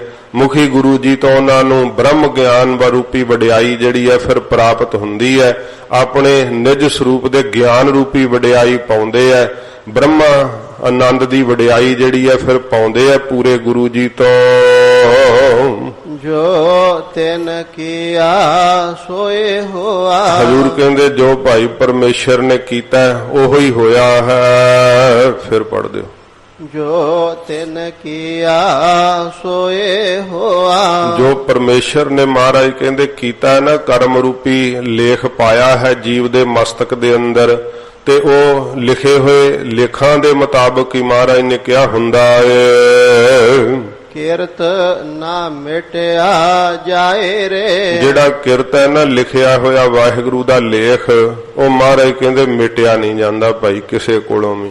ਕਿੱਡਾ ਸਮਰੱਥ ਹੋਵੇ ਕਰਮਾਂ ਦਾ ਜਿਹੜਾ ਨਾ ਹਿਸਾਬ ਕਿਤਾਬ ਸਭ ਨੂੰ ਉਹ ਸਾਧ ਸੰਗਤ ਜੀ ਚੁਕਾਉਣਾ ਹੀ ਪੈਂਦਾ ਹੈ। ਕੀਤੇ ਹੋਏ ਕਰਮ ਦਾ ਜਿਹੜਾ ਫਲ ਹੈ ਨਾ ਉਹ ਭੋਗਣਾ ਹੀ ਪੈਂਦਾ ਹੈ। ਅਵਸ਼ਯ ਮੇਗ ਭੁਗਤਬਿਅੰ ਕਿਰਤਮ ਕਰਮ ਸੁਭਾ ਸੁਭੰ। ਕ੍ਰਿਸ਼ਨ ਜੀ ਨੇ ਕਿਹਾ ਗੀਤਾ ਦੇ ਅੰਦਰ ਕਿ ਜਿਹੜੇ ਕਰਮ ਜੀਵ ਕਰ ਦਿੰਦਾ ਹੈ ਨਾ ਅਵਸ਼ਯ ਮੇਗ ਭੁਗਤਬਿਅੰ, ਉਹਨੂੰ ਅਵਸ਼ ਭੋਗਣੇ ਹੀ ਪੈਂਦੇ ਆ। ਕਿਰਤਮ ਕਰਮ ਸੁਭਾ ਸੁਭੰ, ਜਿਹੜੇ ਕੀਤੇ ਹੋਏ ਕਰਮ ਭਾਵੇਂ ਸੁਭ ਨੇ ਤੇ ਭਾਵੇਂ ਅਸ਼ੁਭ ਹਨ, ਅਭੁਗਤੰ ਨਾ ਖੀਏ, ਤੇ ਭੋਗਣ ਤੋਂ ਬਿਨਾ ਉਹ ਖੀਏ ਤੇ ਨਾਸ਼ ਨਹੀਂ ਹੁੰਦੇ, ਭੋਗਣੇ ਹੀ ਪੈਂਦੇ ਆ। ਇਸ ਕਰਕੇ ਸਤਿਗੁਰੂ ਪਾਤਸ਼ਾਹ ਜੀ ਮਹਾਰਾਜ ਫਰਮਾਉਂਦੇ ਆ ਜੋ ਪਰਮੇਸ਼ਰ ਨੇ ਕੀਤਾ ਹੈ, ਜੋ ਲੇਖ ਮਸਤਕ ਤੇ ਪਾਇਆ। ਫਿਰ ਪੰਕਤੀ ਪੜ੍ਹ ਦਿਓ। ਕਿਰਤ ਨਾ ਮਿਟਿਆ ਪਿਛਲੀ ਪੰਕਤੀ ਜੋ ਤਿਨ ਕੀਆ ਸੋਏ ਹੋਆ। ਜੋ ਪਰਮੇਸ਼ਰ ਤਿਸ ਪਰਮੇਸ਼ਰ ਨੇ ਜੋ ਕੀਤਾ ਨਾ ਲੇਖ ਮਸਤਕ ਦੇ ਉੱਤੇ, ਉਹਦੇ ਮੁਤਾਬਕ ਹੀ ਹਜੂਰ ਕਹਿੰਦੇ ਹੋਇਆ ਹੈ ਜੀਵ ਦੇ ਨਾਲ ਜੋ ਇਹਨੂੰ ਫਲ ਮਿਲਿਆ ਹੈ। ਕਿਰਤ ਨਾ ਮਿਟਿਆ ਜਾਏ ਰੇ। ਕੀਤੇ ਹੋਏ ਕਰਮ ਦਾ ਮਹਾਰਾਜ ਕਹਿੰਦੇ ਜਦੋਂ ਫਲ ਭੋਗਣ ਦਾ ਸਮਾਂ ਆਉਂਦਾ ਹੈ, ਉਹ ਕਿਰਤ ਜਿਹੜੀ ਹੈ ਕਿਸੇ ਕੋਲੋਂ ਕੀਤੇ ਹੋਏ ਕਰਮ ਦੀ ਮਿੱਟੀ ਨਹੀਂ ਜਾਂਦੀ ਹੈ। ਭੋਗੇ ਬਿਨ ਭਾਗੈ ਨਹੀਂ ਕਰਮ ਗਤੀ ਬਲਵਾਨ। ਸੁਭਾਰ ਭਰੇ ਨਾ ਹੋਵੈ ਊਣੇ। ਜਿਹੜੇ ਮਹਾਰਾਜ ਕਹਿੰਦੇ ਰੱਬ ਦੇ ਪਿਆਰੇ ਐ ਉਹ ਭਾਈ ਲਵਾ ਲਵ ਭਰ ਜਾਂਦੇ, ਕਦੇ ਊਣੇ ਨਹੀਂ ਹੁੰਦੇ। ਕੌਣ ਹਨ? ਹਜੂਰ ਫਰਮਾਉਂਦੇ ਆ ਜੋ ਰਾਤੇ ਰੰਗ ਲਾਏ ਰੇ। ਜੋ ਸਾਧ ਸੰਗਤ ਜੀ ਪਿਆਰ ਦੇ ਰੰਗ ਆਨੰਦ ਵਿੱਚ ਰੰਗੇ ਗਏ ਆ ਨਾ, ਜਿਨ੍ਹਾਂ ਨੇ ਪਰਮੇਸ਼ਰ ਦੇ ਪਿਆਰ ਦੇ ਵਿੱਚ ਆਪਣੇ ਮਨ ਨੂੰ ਰੰਗ ਲਿਆ ਹੈ, ਸਤਿਗੁਰੂ ਜੀ ਕਹਿੰਦੇ ਉਹ ਤਾਂ ਸੋਬਰ ਭਰੇ, ਉਹ ਤਾਂ ਲਵਾ ਲਵ ਭਰੇ ਹੋਏ ਐ ਆਨੰਦ ਦੇ ਜਲ ਨਾਲ, ਆਤਮਕ ਆਨੰਦ ਦੇ ਰਸ ਨਾਲ ਲਵਾ ਲਵ ਭਰੇ ਹੋਏ ਐ। ਸਤਿਗੁਰੂ ਜੀ ਕਹਿੰਦੇ ਨਾ ਹੋਵਹਿ ਊਣੇ, ਕਦੇ ਵਾਸਤੇ ਵੀ ਉਹ ਸਾਧ ਸੰਗਤ ਜੀ ਊਣੇ ਖਾਲੀ ਨਹੀਂ ਹੁੰਦੇ ਆਤਮਕ ਆਨੰਦ ਤੋਂ, ਰਸ ਤੋਂ ਉਹਨਾਂ ਦਾ ਹਿਰਦਾ ਖਾਲੀ ਨਹੀਂ ਹੁੰਦਾ, ਸਦਾ ਹੀ ਆਤਮਕ ਆਨੰਦ ਨਾਲ ਲਵਾ ਲਵ ਭਰੇ ਰਹਿੰਦੇ ਐ। ਜੇ ਉਹਨਾਂ ਦੀ ਕੋਈ ਸੰਗਤ ਕਰਦਾ ਤੇ ਉਹ ਵੀ ਖਾਲੀ ਹਿਰਦਿਆਂ ਨੂੰ ਭਰ ਦਿੰਦੇ ਆ, ਐਡੀ ਬਖਸ਼ਿਸ਼ ਉਹਨਾਂ ਦੇ ਵਿੱਚ ਹੁੰਦੀ ਹੈ। ਮਹਾਰਾਜ ਕਹਿੰਦੇ ਇਹੋ ਜਿਹੇ ਭਾਈ ਪਿਆਰ ਦੇ ਰੰਗ ਵਿੱਚ ਰੰਗੇ ਹੋਏ ਗੁਰਮੁਖ ਹੁੰਦੇ ਰੱਬ ਦੇ ਪਿਆਰੇ। ਜਿਹੜਾ ਆਪ ਰੰਗਿਆ ਹੋਵੇ ਉਹਨੂੰ ਇਹ ਦਾਤ ਪ੍ਰਾਪਤ ਹੁੰਦੀ ਹੈ।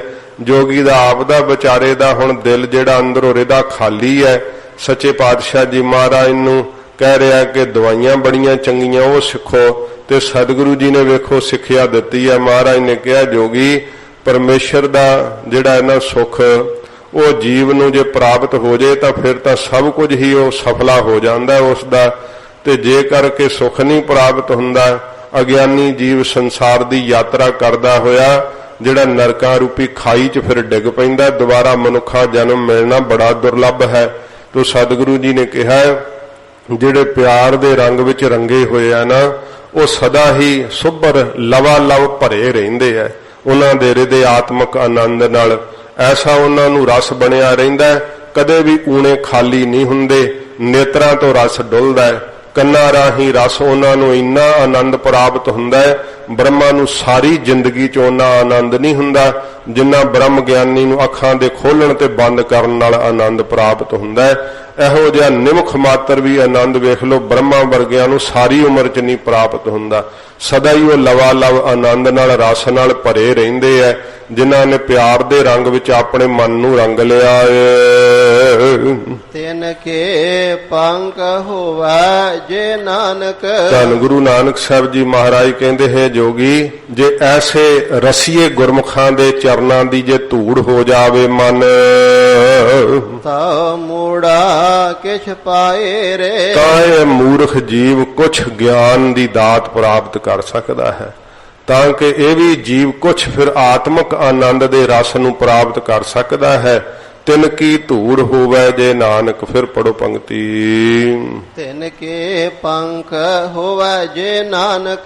ਪੰਕ ਤੋਂ ਸਾਧ ਸੰਗਤ ਜੀ ਧੂੜ ਹੁੰਦਾ ਹੈ। ਸੱਚੇ ਪਾਤਸ਼ਾਹ ਜੀ ਮਹਾਰਾਜ ਕਹਿੰਦੇ ਐ, ਜੇ ਤਿੰਨਾਂ ਦੇ ਚਰਨਾਂ ਕਮਲਾਂ ਜੀ ਦੇ ਧੂੜ ਹੋ ਜਾਵੇ, ਜਿਹੜੇ ਨਾਮ ਦੇ ਰਸੀਏ ਐ, ਗੁਰਮੁਖ ਵੈ, ਜਿਨ੍ਹਾਂ ਦਾ ਸਤਿਗੁਰਾਂ ਦੇ ਨਾਲ ਪਿਆਰ ਲੱਗਿਆ ਹੋਇਆ ਹੈ, ਜੇ ਉਹਨਾਂ ਦੇ ਚਰਨਾਂ ਦੀ ਧੂੜ ਹੋ ਜਾਈਏ, ਤਾ ਮੂੜਾ ਕਿਛ ਪਾਏ ਰੇ। ਤਾਂ ਇਹ ਮੂਰਖ ਜੀਵ ਜਿਹੜਾ ਨਾ ਉਹ ਵੀ ਕੁਝ ਸਦਗਤੀ ਨੂੰ ਪਾ ਸਕਦਾ ਹੈ, ਕੁਝ ਗਿਆਨ ਦੀ ਦਾਤ ਜਿਹੜੀ ਆ ਪ੍ਰਾਪਤ ਕਰ ਸਕਦਾ। ਮੂਰਖਪੁਣਾ ਇਹਦਾ ਨਾਸ਼ ਹੋ ਸਕਦਾ ਹੈ।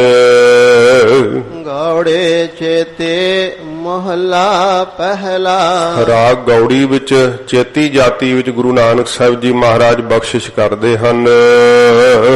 ਕਤ ਕੀ ਮਾਏ ਬਾਪ ਕਤ ਕੇਰਾ।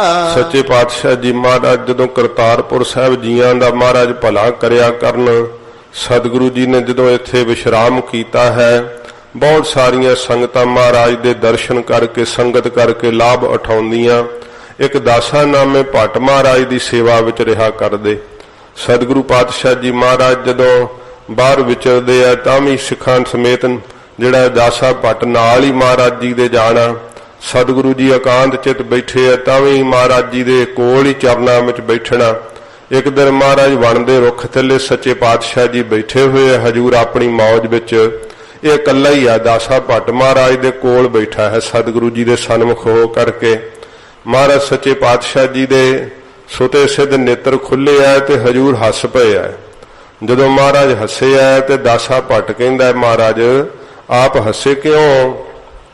ਸਤਿਗੁਰੂ ਜੀ ਕਹਿੰਦੇ, ਭਾਈ ਦਾਸਿਆ ਆ ਚਿੜੀ ਕੀ ਬੋਲਦੀ ਹੈ? ਕਹਿੰਦਾ, ਮਹਾਰਾਜ ਮੈਨੂੰ ਨਹੀਂ ਪਤਾ। ਇਹ ਸਤਿਗੁਰੂ ਜੀ ਪਕਸ਼ੀਆਂ ਦੀ ਭਾਸ਼ਾ ਤਾਂ ਤੁਸੀਂ ਜਾਣ ਸਕਦੇ ਹੋ, ਮਹਾਰਾਜ ਸਾਨੂੰ ਕੀ ਪਤਾ ਹੈ? ਮਹਾਰਾਜ ਕਹਿੰਦੇ, ਦੱਸਿਆ ਇਹ ਚਿੜੀ ਕਹਿੰਦੀ ਹੈ ਕਿ ਤੇਰੀ ਮਾਂ ਚੜਾਈ ਕਰ ਗਈ ਹੈ। ਉਹ ਦਾਸਾ ਬਹੁਤ ਮੋਹ ਸੀ ਮਾਂ ਨਾਲ ਤੇ ਰੋਣ ਲੱਗ ਪਿਆ। ਕਹਿਣ ਲੱਗਾ, ਮਹਾਰਾਜ ਮੇਰਾ ਤਾਂ ਬੜਾ ਪਿਆਰ ਸੀ ਮੇਰੀ ਮਾਂ ਨਾਲ। ਸੱਚੇ ਪਾਤਸ਼ਾਹ ਜੀ ਆਪ ਮੇਰੇ ਤੇ ਤਰਸ ਕਰੋ। ਇੱਕ ਵਾਰੀ ਮਹਾਰਾਜ ਮੇਰੀ ਮਾਂ ਦੀ ਰੂਹ ਨੂੰ ਇੱਥੇ ਬੁਲਾ ਕੇ ਮੈਨੂੰ ਦਰਸ਼ਨ ਤਾਂ ਕਰਾ ਦਿਓ। ਸਤਿਗੁਰੂ ਪਾਤਸ਼ਾਹ ਜੀ ਮਹਾਰਾਜ ਨੇ ਤੇ ਸਮੇਂ ਗਰੀਬ ਨਵਾਜ ਜੀ ਨੇ ਜਿਹੜੀ ਦਾਸੇ ਭੱਟ ਦੀ ਮਾਤਾ ਸੀ ਨਾ, ਉਹਦੀ ਰੂਹ ਨੂੰ ਮਹਾਰਾਜ ਨੇ ਪ੍ਰਗਟ ਕੀਤਾ ਤੇ ਉਹ ਰੂਹ ਆਕਾਰ ਬਣੀ ਦਾਸੇ ਭੱਟ ਨੂੰ ਦਰਸ਼ਨ ਹੋਣ ਲੱਗੇ। ਜਦੋਂ ਆਪਣੀ ਮਾਂ ਦਾ ਦਰਸ਼ਨ ਕੀਤਾ ਤੇ ਮੋਹ ਵਸ ਭੱਜ ਕੇ ਉਹਨੂੰ ਚਿੰਬੜਨ ਲੱਗਾ, ਪਰ ਉਹ ਹੱਥ 'ਚ ਨਾ ਆਵੇ। ਕਹਿਣ ਲੱਗਾ, ਮਹਾਰਾਜ ਮੇਰੀ ਮਾਂ ਦਿਸਦੀ ਤਾਂ ਹੈ ਪਰ ਹੱਥ 'ਚ ਨਹੀਂ ਆਉਂਦੀ। ਸੱਚੇ ਪਾਤਸ਼ਾਹ ਜੀ ਕਹਿੰਦੇ, ਜਿਹੜੀ ਤੇਰੀ ਮਾਂ ਸੀ ਨਾ, ਜਿਹੜਾ ਪੰਜ ਭੂਤਕ ਸਰੀਰ ਸੀ, ਉਹ ਤਾਂ ਇਹ ਛੱਡ ਆਈ ਹੈ। ਇਹ ਤਾਂ ਰੂਹ ਹੈ ਕੇਵਲ, ਜੋ ਸਾਡੀ ਸ਼ਕਤੀ ਕਰਕੇ ਤੈਨੂੰ ਆਕਾਰ ਬਣ ਕਰਕੇ ਉਹੋ ਜਿਹਾ ਦਿਸ ਰਹੀ ਹੈ। ਬਾਕੀ ਇਹ ਤੇਰੀ ਮਾਂ ਨਹੀਂ ਹੈ, ਹੁਣ ਇਹ ਰੂਹ ਹੈ ਉਹਦੀ, ਕੇਵਲ ਤੈਨੂੰ ਆਕਾਰ ਬਣ ਕੇ ਦਿਸ ਰਹੀ ਹੈ। ਦਾਸਾ ਭੱਟ ਕਹਿੰਦਾ, ਮਹਾਰਾਜ ਮੇਰਾ ਮੋਹ ਮਾਰੋ, ਮਹਾਰਾਜ ਅੰਦਰੋਂ ਮੋਹ ਨਹੀਂ ਮੇਰੇ ਹਟਦਾ ਹੈ। ਇਹ ਸੱਚੇ ਪਾਤਸ਼ਾਹ ਜੀ ਮਹਾਰਾਜ ਨੂੰ ਜਦੋਂ ਬੇਨਤੀ ਕੀਤੀ ਹੈ ਤੇ ਹਜੂਰ ਨੇ ਫਿਰ ਦਾਸੇ ਭੱਟ ਦਾ ਮੋਹ ਨਾਸ਼ ਕਰਨ ਲਈ ਸਤਿਗੁਰਾਂ ਜੀ ਨੇ ਇਹ ਸਿੱਖਿਆ ਜੋ ਉਪਦੇਸ਼ ਮਹਾਰਾਜ ਬਖਸ਼ਿਸ਼ ਕਰਦੇ ਆ। ਕਤ ਕੇ ਮਾਏ ਬਾਪ ਕਤ ਕੇਰਾ।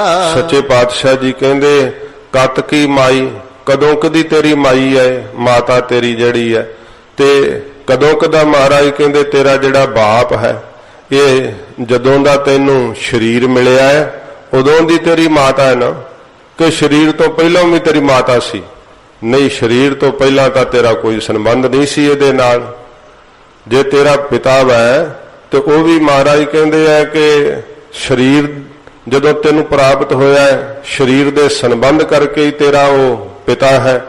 ਫਿਰ ਸਤਿਗੁਰੂ ਕਹਿੰਦੇ ਕਤ ਕੀ ਮਾਈ, ਕਿੰਨੀ ਵਾਰੀ ਮਹਾਰਾਜ ਕਹਿੰਦੇ ਆ ਕਿ ਤੂੰ ਇਹਦਾ ਪੁੱਤਰ ਬਣ ਬਣ ਕੇ ਜਨਮ ਲਿਆ ਹੈ, ਕਦੀ ਮਾਈ ਬਣ ਬਣ ਕੇ ਤੂੰ ਜਨਮ ਲਿਆ ਹੈ। ਜਿਵੇਂ ਸਤਿਗੁਰੂ ਜੀ ਨੇ ਕਿਹਾ ਨਾ ਕਿ ਕਤੰਚ ਮਾਤਾ ਕਤੰਚ ਪਿਤਾ ਕਤੰਚ ਬਨਤਾ ਬਨੋਦ ਸੁਤ ਹੈ। ਇਹ ਪੰਡਤ ਹਰੀ ਲਾਲ ਤੇ ਕ੍ਰਿਸ਼ਨ ਲਾਲ ਨੂੰ ਗੁਰੂ ਅਰਜਨ ਸਾਹਿਬ ਜੀ ਨੇ ਸਹਿਸਕ੍ਰਿਤੀ ਵਿੱਚ ਉਪਦੇਸ਼ ਦਿੱਤਾ। ਜਦੋਂ ਉਹਨਾਂ ਕਿਹਾ ਮਹਾਰਾਜ ਮੋਹ ਨਹੀਂ ਨਾਸ਼ ਹੁੰਦਾ, ਸਤਿਗੁਰੂ ਜੀ ਨੇ ਕਿਹਾ ਕਿ ਕਤੰਚ ਮਾਤਾ, ਕਦੋਂ ਕਦੀ ਹੈ ਤੇਰੀ ਮਾਤਾ? ਜਦੋਂ ਦਾ ਤੈਨੂੰ ਸਰੀਰ ਮਿਲਿਆ। ਕਤੰਚ ਪਿਤਾ, ਕਦੋਂ ਦਾ ਤੇਰਾ ਪਿਤਾ? ਜਦੋਂ ਦਾ ਤੈਨੂੰ ਸਰੀਰ ਮਿਲਿਆ ਹੈ। ਉਦੋਂ ਦਾ ਹੀ ਸੰਬੰਧ ਹੈ ਨਾ।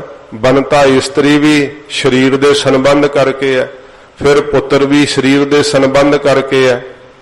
ਤੇ ਮਹਾਰਾਜ ਨੇ ਕਿਹਾ ਕਤੰਚ ਮਾਤਾ, ਕਿੰਨੀ ਵਾਰ ਤੂੰ ਆਪਣੀ ਮਾਤਾ ਦਾ ਮਾਤਾ ਬਣ ਕਰਕੇ ਜਿਹੜਾ ਜਨਮ ਲਿਆ ਹੈ, ਉਹ ਪੁੱਤਰ ਰੂਪ ਵਿੱਚ ਆਈ ਹੈ ਤੇ ਤੂੰ ਮਾਂ ਰੂਪ ਵਿੱਚ ਆਇਆ ਹੈ। ਇਹ ਇੱਕ ਵਾਰ ਨਹੀਂ, ਕੇਤਿਆਂ ਕੇ ਬਾਪ ਕੇਤਿਆਂ ਕੇ ਬੇਟੇ ਕੇਤੇ ਗੁਰ ਚੇਲੇ ਹੋਏ। ਪਤਾ ਨਹੀਂ ਕਿੰਨਿਆਂ ਕਦਾ ਤੂੰ ਬਾਪ ਬਣ ਬਣ ਕੇ ਜਨਮ ਲੈ ਲਿਆ ਹੈ, ਕਿੰਨਿਆਂ ਕਦਾ ਬੇਟੇ ਬਣ ਬਣ ਕੇ ਪੁੱਤਰ ਬਣ ਬਣ ਕੇ ਜਨਮ ਲੈ ਲਿਆ ਹੈ। ਇਹ ਸੱਚੇ ਪਾਤਸ਼ਾਹ ਜੀ ਮਹਾਰਾਜ ਫਰਮਾਉਂਦੇ ਹਨ ਕਤ ਕੇ ਮਾਏ ਬਾਪ ਕਤ ਕੇਰਾ। ਕਦੋਂ ਦੀ ਮਹਾਰਾਜ ਕਹਿੰਦੇ ਤੇਰੀ ਇਹ ਮਾਈ ਹੈ ਤੇ ਤੇਰਾ ਬਾਪੂ ਜਿਹੜਾ ਪਿਤਾ ਹੈ ਉਹ ਕਦੋਂ ਦਾ ਹੈ? ਸਰੀਰ ਕਰਕੇ ਹੀ ਹੈ ਨਾ, ਜਦੋਂ ਦਾ ਤੈਨੂੰ ਸਰੀਰ ਮਿਲਿਆ ਕਿ ਦੋ ਥਾਂ ਵਹੋ ਹਮ ਆਏ। ਤੇ ਕਿਸ ਥਾਂ ਤੋਂ ਹਮ ਤਮਾਮ ਜਿਹੜੇ ਲੋਕ ਆ, ਮਹਾਰਾਜ ਕਹਿੰਦੇ ਜੀਵ ਅਸੀਂ ਕਿਸ ਥਾਂ ਤੋਂ ਆਏ ਆ, ਇਸ ਗੱਲ ਦੀ ਵਿਚਾਰ ਹੀ ਨਹੀਂ ਕਰਦੇ। ਇਹ ਸੋਚਦੇ ਆ ਕਿ ਮਾਂ ਦੇ ਉਦਰ ਤੋਂ ਆਏ ਆ, ਤੇ ਮਾਤਾ ਦੇ ਉਦਰ ਤੋਂ ਪਹਿਲਾਂ ਕਿੱਥੇ ਸੀ। ਇਹ ਤਾਂ ਵਿਚਾਰ ਹੀ ਨਹੀਂ ਕਰਦੇ ਕਿ ਅਸੀਂ ਆਏ ਕਿੱਥੋਂ ਆ। ਬ੍ਰਹਮ ਤੋਂ ਸਾਡੀ ਉਤਪਤੀ ਹੋਈ ਹੈ।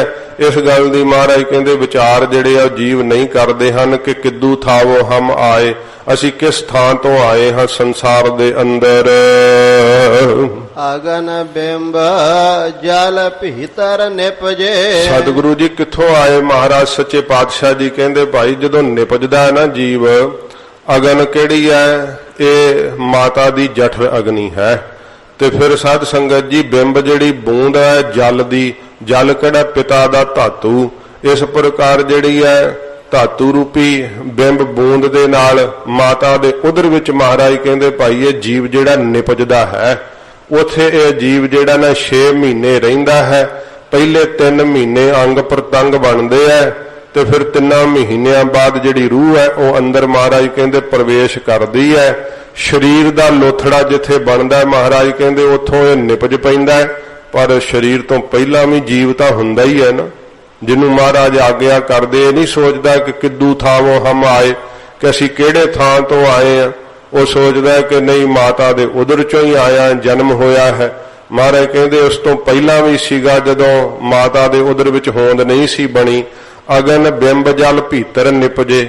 ਇਉਂ ਮਹਾਰਾਜ ਕਹਿੰਦੇ ਮਾਤਾ ਦੀ ਜਠਰ ਅਗਨ ਦੇ ਅੰਦਰ, ਮਾਤਾ ਦੀ ਰਗਤ ਤੋਂ ਤੇ ਪਿਤਾ ਦੀ ਧਾਤੂ ਦੀ ਬਿੰਬ ਬਿੰਦ ਤੋਂ ਉੱਥੇ ਜੀਵ ਭਾਈ ਨਿਪਜਦਾ ਹੈ, ਪੈਦਾ ਹੁੰਦਾ ਹੈ।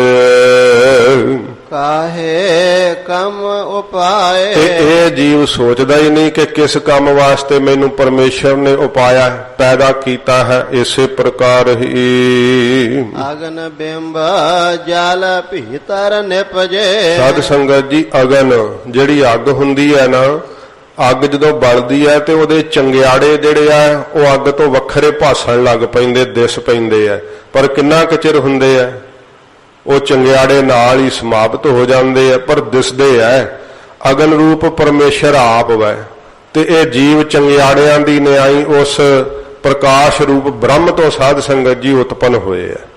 ਤੇ ਫਿਰ ਮਹਾਰਾਜ ਕਹਿੰਦੇ ਜਲ ਬਿੰਬ, ਜਲ ਦਾ ਜਿਵੇਂ ਬਿੰਬ ਬੁੱਧਬਦਾ ਹੁੰਦਾ ਨਾ, ਇਵੇਂ ਮਹਾਰਾਜ ਕਹਿੰਦੇ ਇਹ ਜਿਹੜੇ ਆ ਸੰਸਾਰ ਦੇ ਭੀਤਰ ਨਿਪਜੇ ਆ, ਪੈਦਾ ਹੋਏ ਆ। ਹਜੂਰ ਨੇ ਕਿਹਾ ਹੀ ਆ ਨਾ ਕਿ ਜੈਸੇ ਜਲ ਤੇ ਬੁੱਧਬੁਦਾ ਉਪਜੈ ਬਿਨਸੈ ਨੀਤ, ਜਗ ਰਚਨਾ ਤੈਸੇ ਰਚੀ ਕਹੋ ਨਾਨਕ ਸੁਨ ਮੀਤ।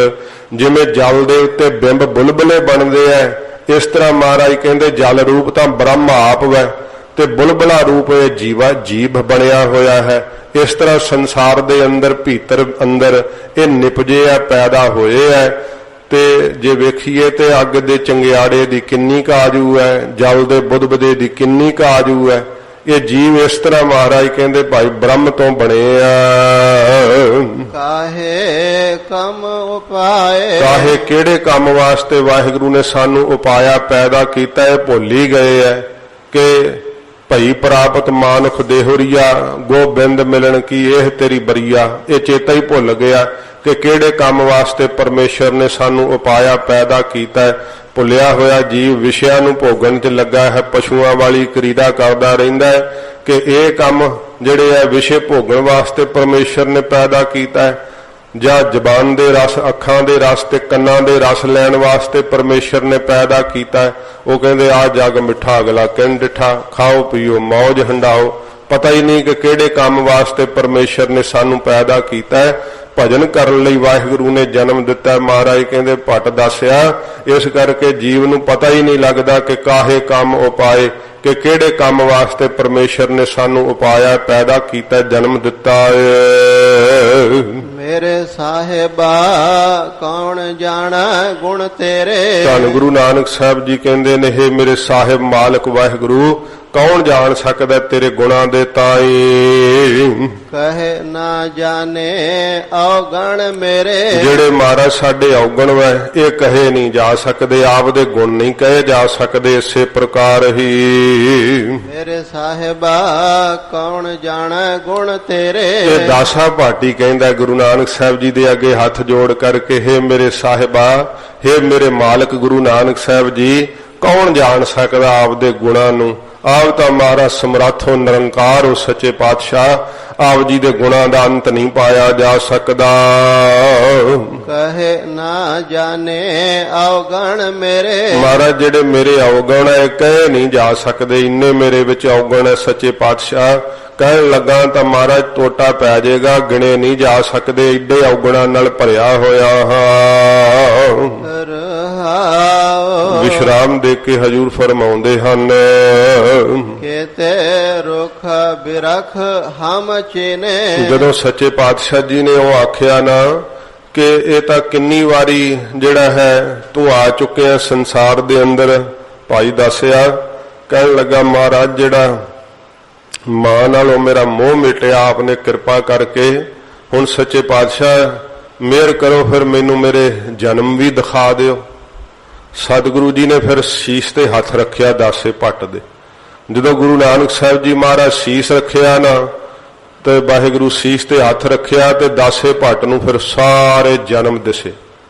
ਜੋ ਜੋ ਜਨਮ ਦਿਸੇ ਆ ਨਾ ਉਹ ਹਜੂਰ ਨੇ ਫਿਰ ਬਾਣੀ ਵਿੱਚ ਆਪਦੇ ਸ਼੍ਰੀ ਮੁਖ ਤੋਂ ਹੀ ਮਹਾਰਾਜ ਜੀ ਨੇ ਉਚਾਰਨ ਕੀਤੇ ਹੈ ਕਿ ਦਾਸੇ ਭੱਟ ਨੇ ਕੀ ਕੁਝ ਵੇਖਿਆ। ਕੇਤੇ ਰੁਖ ਬਿਰਖ ਹਮ ਚੀਨੇ। ਸੱਚੇ ਪਾਤਸ਼ਾਹ ਜੀ ਨੂੰ ਕਹਿੰਦਾ ਮਹਾਰਾਜ, ਕੇਤੇ ਕਿੰਨੀ ਕੁ ਵਾਰ ਤਾਂ ਜਿਹੜੇ ਖੁਸ਼ਕ ਮਹਾਰਾਜ ਰੁੱਖ ਹਨ ਉਹ ਰੁੱਖਾਂ ਦੀ ਜੂਨੀ ਵਿੱਚ ਮੈਂ ਆਇਆ। ਜਿਹੜੇ ਖੁਸ਼ਕ ਰੁੱਖ ਹੁੰਦੇ ਕੋਈ ਫਲ ਨਹੀਂ ਲੱਗਦਾ ਜਿਨ੍ਹਾਂ ਨੂੰ, ਇਹ ਸਾਧ ਸੰਗਤ ਜੀ ਵੇਖ ਲਓ ਜੂਨੀਆਂ ਨੇ ਜਿਹੜੀਆਂ ਰੁੱਖਾਂ ਦੀਆਂ, ਪੱਥਰਾਂ ਦੀਆਂ, ਤੇ ਜਿਹੜੇ ਗੁਰਮਤਿ ਤੋਂ ਸਾਧ ਸੰਗਤ ਜੀ ਅਣਜਾਣ ਨੇ, ਖਾਲੀ ਨੇ, ਉਹ ਸਤਿਗੁਰੂ ਜੀ ਦੇ ਉਪਦੇਸ਼ ਨੂੰ ਜਿਹੜਾ ਹੈ ਉਲਟਾਉਂਦੇ ਹੋਏ ਆਪਣੀ ਮਰਜ਼ੀ ਦੇ ਨਾਲ ਇਹ ਵਿਰੋਧ ਕਰ ਬੈਠਦੇ ਆ ਕਿ ਨਹੀਂ ਇਹ ਜੂਨਾਂ ਵਿੱਚ ਮਨੁੱਖ ਨਹੀਂ ਆ ਸਕਦਾ। ਪਰ ਸਤਿਗੁਰੂ ਜੀ ਦੀ ਬਾਣੀ ਕਹਿੰਦੀ ਹੈ ਕੇਤੇ ਰੁੱਖ ਬਿਰਖ ਹਮ ਚੀਨੇ। ਮਹਾਰਾਜ ਸਾਹਿਬ ਜੀ ਜਾਂ ਤਮਾਮ ਨੂੰ ਹੀ ਸਿੱਖਿਆ ਦਿੰਦੇ ਆ ਕਿ ਹਮ ਭਾਈ ਤਮਾਮ ਨੇ, ਇਹ ਜਿੰਨੇ ਜੀਵ ਹਨ ਕਰਮਾਂ ਦੇ ਬੱਧੇ ਹੋਏ ਜਿਹੜੇ ਆ 84 ਲੱਖ ਜੂਨ ਭੋਗਣ ਤੋਂ ਬਾਅਦ ਇਸ ਸਾਧ ਸੰਗਤ ਜੀ ਸਰੀਰ ਦੇ ਅੰਦਰ ਆਉਂਦੇ ਆ। ਦਾਸਾ ਭੱਟ ਕਹਿੰਦਾ ਮਹਾਰਾਜ ਕਿੰਨੀ ਤਾਂ ਜਨਮ ਮੈਂ ਖੁਸ਼ਕ ਰੁੱਖਾਂ ਦੇ ਵੇਖੇ ਆ ਤੇ ਹਮ ਚੀਨੇ। ਹਮ ਦਾ ਮਤਲਬ ਹੁੰਦਾ ਅਸੀਂ, ਤੇ ਮਹਾਰਾਜ ਅਸੀਂ ਚੀਨੇ ਕੀ ਆ ਵੇਖੇ ਆ, ਮੈਂ ਜਾਣੇ ਆ। ਦਾਸਾ ਭੱਟ ਕਹਿੰਦਾ ਉਹ ਮੈਂ ਜਾਣ ਲਿਆ ਮਹਾਰਾਜ। ਤੇ ਕਿੰਨੇ ਇਸ ਪ੍ਰਕਾਰ ਜਿਹੜੇ ਬਿਰਖ ਫਲਦਾਇਕ ਬਿਰਸ਼ ਹੁੰਦੇ ਆ ਨਾ, ਜਿਨ੍ਹਾਂ ਨੂੰ ਫਲ ਪੈਂਦਾ ਹੈ, ਅੰਬ ਆਦਿਕ ਜਿਵੇਂ ਹੁੰਦੇ ਆ, ਇਹੋ ਸੱਚੇ ਪਾਤਸ਼ਾਹ ਕਈ ਵਾਰੀ ਫਲਦਾਰ ਬਿਰਖਾਂ ਦੀਆਂ ਜੂਨਾਂ ਮੈਂ ਧਾਰਨ ਕੀਤੀਆਂ, ਵੇਖ ਲਈਆਂ ਨੇ ਹੁਣ। ਤੇ ਕਈ ਵਾਰੀ ਮੈਂ ਖੁਸ਼ਕ ਜਿਹੜੇ ਰੁੱਖ ਹਨ ਜਿਨ੍ਹਾਂ ਨੂੰ ਕੋਈ ਫਲ ਫੁੱਲ ਨਹੀਂ ਪੈਂਦਾ, ਕੋਈ ਪੱਤਾ ਤੱਕ ਨਹੀਂ ਲੱਗਦਾ, ਐਸੇ ਖੁਸ਼ਕ ਰੁੱਖਾਂ ਦੀਆਂ ਜੂਨਾਂ ਮਹਾਰਾਜ ਮੈਂ ਵੇਖ ਲਈਆਂ ਆਪਣੀਆਂ। ਕੇਤੇ ਪਸ਼ੂ ਉਪਾਏ। ਤੇ ਕਿੰਨੇ ਮਹਾਰਾਜ ਪਸ਼ੂ ਵਾਲੇ ਜਨਮ ਮੇਰੇ ਉਪਾਏ ਹੋਏ ਐ। ਭਾਵ ਮੈਂ ਪਸ਼ੂਆਂ ਵਾਲੇ ਜਨਮਾਂ ਵਿੱਚ ਜਿਹੜੇ ਚੁਪਾਏ ਪਸ਼ੂ ਹੁੰਦੇ ਆ 4 ਪੈਰਾਂ ਵਾਲੇ, ਮਹਾਰਾਜ ਉਹਨਾਂ ਦੇ ਜਨਮ ਮੈਂ ਜਿਹੜੇ ਆ ਕਿੰਨੀ ਵਾਰ ਉਪਾਇਆ ਗਿਆ, ਪੈਦਾ ਹੋਇਆ, ਇਹ ਮਹਾਰਾਜ ਮੈਂ ਵੇਖ ਲਿਆ ਹੈ। ਤੋ ਸਾਧ ਸੰਗਤ ਜੀ ਕਿਹਾ ਹੀ ਹੈ ਨਾ ਭਗਤ ਕਬੀਰ ਸਾਹਿਬ ਜੀ ਨੇ ਕਿ 4 ਪਾਵ 2 ਸਿੰਘ ਗੁੰਗ ਮੁਖ ਤਬ ਕੈਸੇ ਗੁਣ ਗਈ ਹੈ। ਉਦੋਂ ਕਿਵੇਂ ਗੁਣ ਗਾਵੇਂਗਾ ਜੇ ਤੂੰ ਹੁਣ ਮਨੁੱਖਾ ਜਨਮ ਪਾ ਕੇ ਵਾਹਿਗੁਰੂ ਦੇ ਗੁਣ ਨਹੀਂ ਗਾ ਰਿਹਾ ਹੈ। ਇਹ ਦਾਸਾ ਭੱਟ ਜੀ ਕਹਿੰਦੇ ਮਹਾਰਾਜ ਮੈਂ ਤਾਂ ਵੇਖ ਲਿਆ। ਹੁਣ ਆਪ ਨੇ ਜਦੋਂ ਸੀਸ ਤੇ ਹੱਥ ਧਰਿਆ ਕੇਤੇ ਪਸ਼ੂ ਉਪਾਏ, ਕੇਤੇ ਭਾਵ ਕਿੰਨੇ ਗਿਣੇ ਨਹੀਂ ਜਾਂਦੇ, ਕਿੰਨੀ ਵਾਰੀ ਮਹਾਰਾਜ ਮੈਂ ਪਸ਼ੂਆਂ ਦੀਆਂ ਜੂਨਾਂ ਵਿੱਚ ਪੈਦਾ ਹੋਇਆ ਹਾਂ। ਕੇਤੇ ਨਾਗ ਕੁਲੇ ਮਹਿ ਆਏ, ਨਾਗਾਂ ਦੀਆਂ ਸਾਧ ਸੰਗਤ ਜੀ 8 ਕੁੱਲਾਂ ਮੰਨੀਆਂ ਜਾਂਦੀਆਂ, ਕੋਈ 9 ਵੀ ਮੰਨਦੇ ਐ, ਜਿਵੇਂ ਬਾਸ਼ਕ ਨਾਗ ਹੈ, ਸ਼ੇਸ਼ ਨਾਗ ਹੈ, ਤਛਕ ਨਾਗ ਹੈ, ਇਸ ਤਰ੍ਹਾਂ ਨਾਗਾਂ ਦੀਆਂ ਕੁੱਲਾਂ ਮੰਨੀਆਂ ਜਾਂਦੀਆਂ ਹਨ। ਤੋ ਕਹਿੰਦੇ ਹਨ ਕੇਤੇ ਨਾਗ ਕੁਲੇ ਮਹਿ ਆਏ, ਕਿੰਨੀ ਵਾਰੀ ਮਹਾਰਾਜ ਨਾਗਾਂ ਦੀਆਂ ਕੁੱਲਾਂ ਵਿੱਚ ਆਇਆ ਹਾਂ ਜਨਮ ਲੈ ਲੈ ਕਰਕੇ। ਤੇ ਇਹ ਨਾਗਾਂ ਦੀਆਂ ਸਾਰੀਆਂ ਕੁੱਲਾਂ ਵਿੱਚ ਮਹਾਰਾਜ ਮੈਂ ਜਨਮ ਲੈ ਲੈ ਕਰਕੇ ਕਿੰਨੀ ਕੁ ਵਾਰੀ ਆਇਆ ਗਿਣਿਆ ਨਹੀਂ ਮਹਾਰਾਜ, ਮੈਥੋਂ ਗਿਆ ਤੁਸਾਂ ਜੋ ਦਿਖਾਇਆ। ਕੇਤੇ ਪੰਖ ਉਡਾਏ, ਤੇ ਕਿੰਨੇ ਜਿਹੜੇ ਪੰਖਾਂ ਨਾਲ ਉੱਡਣ ਵਾਲੇ ਜਿਹੜੇ ਪੰਛੀ ਐ ਉਹ ਮਹਾਰਾਜ ਕਿੰਨੇ ਜਨਮ ਮੈਂ ਧਾਰਨ ਕੀਤੇ, ਪੰਛੀ ਬਣ ਬਣ ਕੇ ਆਕਾਸ਼ਚਾਰੀ ਹੋ ਕਰਕੇ ਉਡਾਰੀਆਂ ਭਰਦਾ ਰਿਹਾ ਹਾਂ। ਹਟ ਪਟਾਣ ਬਿਜ ਮੰਦਰ ਭੰਨਾ, ਤੇ ਕਿੰਨੇ ਜਨਮ ਮਹਾਰਾਜ ਫਿਰ ਮਨੁੱਖਾ ਜਨਮ ਵਿੱਚ ਵੀ ਆ ਗਿਆ। 84 ਲੱਖ ਭੋਗ ਭੋਗ ਕੇ ਨਾ ਮਨੁੱਖਾ ਜਨਮ ਮਹਾਰਾਜ ਸੱਚੇ ਪਾਤਸ਼ਾਹ ਜਦੋਂ ਪ੍ਰਾਪਤ ਹੋਇਆ ਤੇ ਉਹ ਵੀ ਕਿਵੇਂ ਗਵਾਇਆ ਦੱਸਦੇ ਹਨ। ਹਟ ਪਟਾਣ ਬਿਜ ਮੰਦਰ ਭੰਨਾ, ਜਿਹੜੇ ਮਹਾਰਾਜ ਇਸ ਪ੍ਰਕਾਰ ਪਟਨ ਸ਼ਹਿਰਾਂ ਦੇ ਅੰਦਰ ਵੱਡੀਆਂ ਵੱਡੀਆਂ ਹੱਟੀਆਂ ਸੀ ਨਾ, ਬਿਜ ਪੱਕੀਆਂ ਜਿਹੜੇ ਮੰਦਰ ਸਨ, ਪੱਕੇ ਮਹਿਲ, ਉਹ ਮਹਾਰਾਜ ਭੰਨਣੇ ਸ਼ੁਰੂ ਕੀਤੇ। ਅਸੀਂ ਜਨਮ ਲਿਆ ਤੇ ਜਨਮ ਪਾ ਕਰਕੇ ਬਾਜ਼ਾਰਾਂ ਦੇ ਵਿੱਚ ਜਿਹੜੀਆਂ ਪੱਕੀਆਂ ਹੱਟੀਆਂ ਸੀ ਉਹ ਵੀ ਭੰਨ ਕੱਤੀਆਂ, ਤੇ ਜਿਹੜੇ ਮਹਾਰਾਜ ਪੱਕੇ ਬੜੀਆਂ ਮਹਿਲ ਸਨ ਬੜੇ ਪੱਕੇ ਉਹਨਾਂ 'ਚ ਵੀ ਸੰਨਾ ਸਿਆ ਲਾਉਣਾ ਕੀਤੀਆਂ। ਐਸੇ ਚੋਰਾਂ ਵਾਲੇ ਜਨਮ ਮਹਾਰਾਜ ਪਾਏ, ਮਨੁੱਖਾ ਜਨਮ ਨੂੰ ਪਾ ਕੇ ਵੀ ਇਹੋ ਜਿਹੇ ਕੰਮ ਕੀਤੇ। ਕਰ ਚੋਰੇ ਘਰ ਆਵੇ, ਤੇ ਚੁਰਾ ਕਰਕੇ ਸਮਾਨ ਕਰ ਕਰਕੇ ਚੋਰੀਆਂ ਅਸੀਂ ਆਪਣੇ ਘਰ ਨੂੰ ਭਰਨਾ ਕੀਤਾ, ਘਰ ਵਿੱਚ ਸਮਾਨ ਜਿਹੜਾ ਸੀ ਚੋਰੀ ਦਾ ਲਿਆਉਣਾ ਕੀਤਾ। ਅਗੋਂ ਦੇਖਾ ਪਿਛੋਂ ਦੇਖਾ, ਤੇ ਫਿਰ ਅੱਗੋਂ ਵੇਖਦੇ ਕਿਉਂਕਿ ਘਰ ਵਾਲਾ ਤਾਂ ਨਹੀਂ ਵੇਖਦਾ, ਪਿੱਛੋਂ ਵੇਖਦੇ ਕਿ ਕਿਤੇ ਪੁਲਿਸ ਤਾਂ ਨਹੀਂ ਬਾਹਰ ਤਾਂ ਨਹੀਂ ਪਿੱਛਾ ਕਰਦੀ ਕਿਤੇ, ਕਿਉਂਕਿ ਜਿਹੜਾ ਚੋਰ ਹੁੰਦਾ ਹੈ ਨਾ ਉਹਨੂੰ ਆਪ ਦਾ ਹੀ ਸ਼ੰਕਾ ਹੁੰਦਾ ਹੈ। ਜਿਵੇਂ ਉਹ ਬਣੀਆਂ ਹੋਈਆਂ ਨਾ ਅਖਾਣਾ ਕਿ ਚੋਰ ਕੀ ਦਾੜੀ ਮੈਂ ਤਿਨਕਾ, ਉਹ ਗੱਲ ਤਾਂ ਕੋਈ ਹੋਰ ਕੀਤੀ ਜਾਂਦੀ, ਉਹਨੂੰ ਆਪ ਦਾ ਹੀ ਸ਼ੰਕਾ ਪਿਆ ਹੁੰਦਾ ਹੈ। ਇਹ ਜਿਹੜਾ ਚੋਰਾਂ ਦਾ ਸੁਭਾਅ ਹੁੰਦਾ ਹੈ ਉਹ ਅੱਗੋਂ ਵੀ ਵੇਖਦੇ ਆ ਕਿ ਕੋਈ ਮੈਨੂੰ ਤਾਂ ਨਹੀਂ ਤਾੜ ਰਿਹਾ, ਪਿੱਛੋਂ ਵੀ ਵੇਖਦੇ ਆ ਕਿ ਕਿਤੇ ਜਿੱਧਰੋਂ ਆਇਆ ਕਿਤੇ ਪਿੱਛਾ ਤਾਂ ਨਹੀਂ ਕਰ ਰਿਹਾ। ਇਸ ਤਰ੍ਹਾਂ ਜਿਹੜਾ ਹੈ ਉਹ ਸਾਧ ਸੰਗਤ ਜੀ ਅੱਗੋਂ ਵੀ ਧਿਆਨ ਰੱਖਦੇ ਆ, ਪਿੱਛੋਂ ਵੀ ਬੜਾ ਧਿਆਨ ਰੱਖਦੇ ਆ। ਤੁਝ ਤੇ ਕਹਾਂ ਛਪਾਵੇ, ਪਰ ਸਾਧ ਸੰਗਤ ਜੀ ਕਿੱਥੋਂ ਛੁਪਾ ਸਕਦੇ ਆ, ਫਿਰ ਉਹ ਜਿਹੜਾ ਕੀਤਾ ਹੋਇਆ ਕਰਮ ਜਿਹੜਾ ਨਾ ਉਹ ਜ਼ਾਹਰ ਹੋ ਹੀ ਜਾਂਦਾ ਇਸੇ ਪ੍ਰਕਾਰ ਹੀ। ਅਗੋਂ ਦੇਖਾ ਪਿਛੋਂ ਦੇਖਾ, ਕਹਿੰਦੇ ਹੈ ਗੁਰੂ ਨਾਨਕ ਸਾਹਿਬ ਜੀ ਆਪ ਤਾਂ ਅੱਗੋਂ ਵੀ ਵੇਖਦੇ ਹੋ ਸੱਚੇ ਪਾਤਸ਼ਾਹ, ਇਹ ਜੀਵ ਜਿੱਧਰੋਂ ਆਇਆ ਹੈ ਉਹ ਵੀ ਆਪ ਨੂੰ ਪਤਾ ਹੈ ਗਰੀਬ ਨਵਾਜ ਅਸੀਂ ਕਿਹੜੀਆਂ ਕਿਹੜੀਆਂ ਟੇਢੀਆਂ ਜੂਨਾਂ ਚੋਂ ਆਏ ਆ, ਕੀ ਆਪ ਦੇ ਸਾਹਮਣੇ ਅਸੀਂ ਸਚਿਆਰ ਬਣ ਕੇ ਦਿਖਾਈਏ। ਪੂਰੇ ਗੁਰੂ ਜੀ ਸਭ ਕੁਝ ਜਾਣਦੇ ਆ ਕਿ ਅਸੀਂ ਪਹਿਲੇ ਜਨਮਾਂ ਵਿੱਚ ਕੀ ਕੀ ਕਰਮ ਕਰਦੇ ਹੋਏ ਆਏ ਆ, ਤੇ ਦੋਸ਼ ਫਿਰ ਮਹਾਰਾਜ ਤੇ ਦੇਈ ਜਾਂਦੇ ਆ ਕਿ ਮੇਰੇ ਮਨ 'ਚ ਕਿਉਂ ਨਹੀਂ ਵਸਦਾ, ਬਈ ਕੰਮ ਹੀ ਸਾਰੇ ਪੁੱਠੇ ਕਰਦੇ ਆਏ ਆ, ਹੁਣੀ ਮਹਾਰਾਜ ਦੇ ਚਰਨੀ ਲੱਗ ਕੇ ਜੋੜੇ ਝਾੜਿਆ ਕਰੀਏ, ਸੇਵਾ ਕਰਿਆ ਕਰੀਏ ਤਾਂ ਕਿ ਮਹਾਰਾਜ ਸਾਡੇ ਪਾਪ ਲਾ ਦੇਣ ਸੱਚੇ ਪਾਤਸ਼ਾਹ ਜੀ। ਤੇ ਮਹਾਰਾਜ ਤਾਂ ਅੱਗੋਂ ਵੀ ਵੇਖਦੇ ਆ ਜਿਹੜੇ ਜਿਹੜੇ ਅਸੀਂ ਜਨਮ ਭੋਗ ਆਏ ਆ, ਤੇ ਸਾਧ ਸੰਗਤ ਜੀ ਇਸ ਪ੍ਰਕਾਰ ਪਿੱਛੋਂ ਵੀ ਮਹਾਰਾਜ ਸਾਹਿਬ ਜੀ ਵੇਖਦੇ ਜਿਹੜਾ ਅਜੇ ਪਿਛਲਾ ਸਮਾਂ ਆਉਣ ਵਾਲਾ ਹੈ, ਜਾਂ ਪਿਛਲਾ ਜਿਹੜਾ ਭੋਗ ਆਏ ਆ ਅੱਗੋਂ ਜਿਹੜਾ ਆਉਣ ਵਾਲਾ ਹੈ, ਸਤਿਗੁਰੂ ਜੀ ਉਹਨੂੰ ਵੀ ਜਾਣਦੇ ਆ ਸਾਰਾ। ਇਸ ਪ੍ਰਕਾਰ ਮਹਾਰਾਜ ਜੀ ਤੋਂ ਤੁਝ ਤੇ ਕਹਾਂ ਛਪਾਵੇ, हे ਮਹਾਰਾਜ ਤੁਹਾਡੇ ਕੋਲੋਂ ਅਸੀਂ ਕੀ ਛੁਪਾ ਸਕਦੇ ਆ, ਕੀ ਲੁਕਾ ਸਕਦੇ ਆ, ਤੁਸੀਂ ਤਾਂ ਅੰਤਰਜਾਮੀ ਹੋ ਨਾ, ਕਿਹੜੀਆਂ ਪਿਛਲੀਆਂ ਜੂਨਾਂ 'ਚ ਕੀ ਕੀਤਾ ਹੈ ਤੇ ਮਹਾਰਾਜ ਅੱਗੇ ਅਸੀਂ ਕਿੱਧਰ ਨੂੰ ਜਾਣਾ, ਕੀ ਕਰਨਾ ਮਹਾਰਾਜ, ਤੁਹਾਡੇ ਤੋਂ ਕੀ ਛੁਪਾ ਸਕਦੇ ਹਾਂ, ਤੁਹਾਡੇ ਤੋਂ ਕੁਝ ਵੀ ਲੁਕਿਆ ਹੋਇਆ ਨਹੀਂ ਹੈ।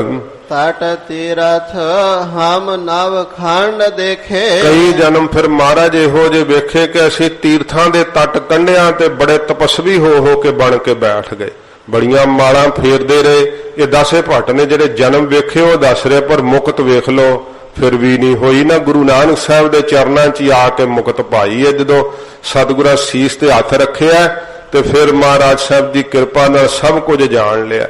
ਮਹਾਰਾਜ ਕਹਿੰਦੇ ਆ ਇਸ ਪ੍ਰਕਾਰ ਦਾਸਾ ਭੱਟ ਦੱਸ ਰਹੇ ਤੇ ਉਹ ਸਤਿਗੁਰੂ ਜੀ ਨੇ ਬਾਣੀ ਦੇ ਵਿੱਚ ਸਾਨੂੰ ਸਿੱਖਿਆ ਦੇਣ ਲਈ ਗਰੀਬ ਨਵਾਜ ਨੇ ਬਖਸ਼ਿਸ਼ ਕੀਤੀ ਹੈ। ਕਹਿੰਦਾ ਮਹਾਰਾਜ ਜਿਹੜੇ ਤੀਰਥਾਂ ਦੇ ਤੱਟ ਕੰਢਿਆਂ ਦੇ ਉੱਤੇ ਮਹਾਰਾਜ ਸੱਚੇ ਪਾਤਸ਼ਾਹ ਅਸੀਂ ਵਿਚਰਦੇ ਰਹੇ, ਕਿੰਨੇ ਜਨਮ ਤਾਂ ਮੈਂ ਇਉਂ ਹੀ ਪਖੰਡ ਕਰ ਕਰਕੇ ਜਿਹੜੇ ਸੀ ਨਾ ਰੁਦਰਾਖ ਦੀਆਂ ਮਾਲਾਂ ਪਾ ਕੇ ਤੀਰਥਾਂ ਤੇ ਫਿਰ ਕੇ ਮਹਾਰਾਜ ਨਾਸ਼ ਕਰ ਛੱਡੇ। ਤੋ ਕਿਸੇ ਨੂੰ ਵਰ ਦੇਤਾ, ਕਿਸੇ ਨੂੰ ਸ਼ਰਾਪ ਦੇਤਾ। ਇਸ ਪ੍ਰਕਾਰ ਮੈਂ ਆਪਣੇ ਤੀਰਥਾਂ ਤੇ ਫਿਰ ਕੇ ਕੰਢਿਆਂ ਦੇ ਉੱਤੇ ਆਪ ਦੇ ਜਨਮ ਬਰਬਾਦ ਕੀਤੇ, ਨਾਮ ਨਹੀਂ ਜਪ ਸਕਿਆ, ਭਜਨ ਵਿੱਚ ਨਹੀਂ ਲੱਗ ਸਕਿਆ। ਤੇ ਤਟ ਤੀਰਥ ਹਮ ਨਵਖੰਡ ਦੇਖੇ।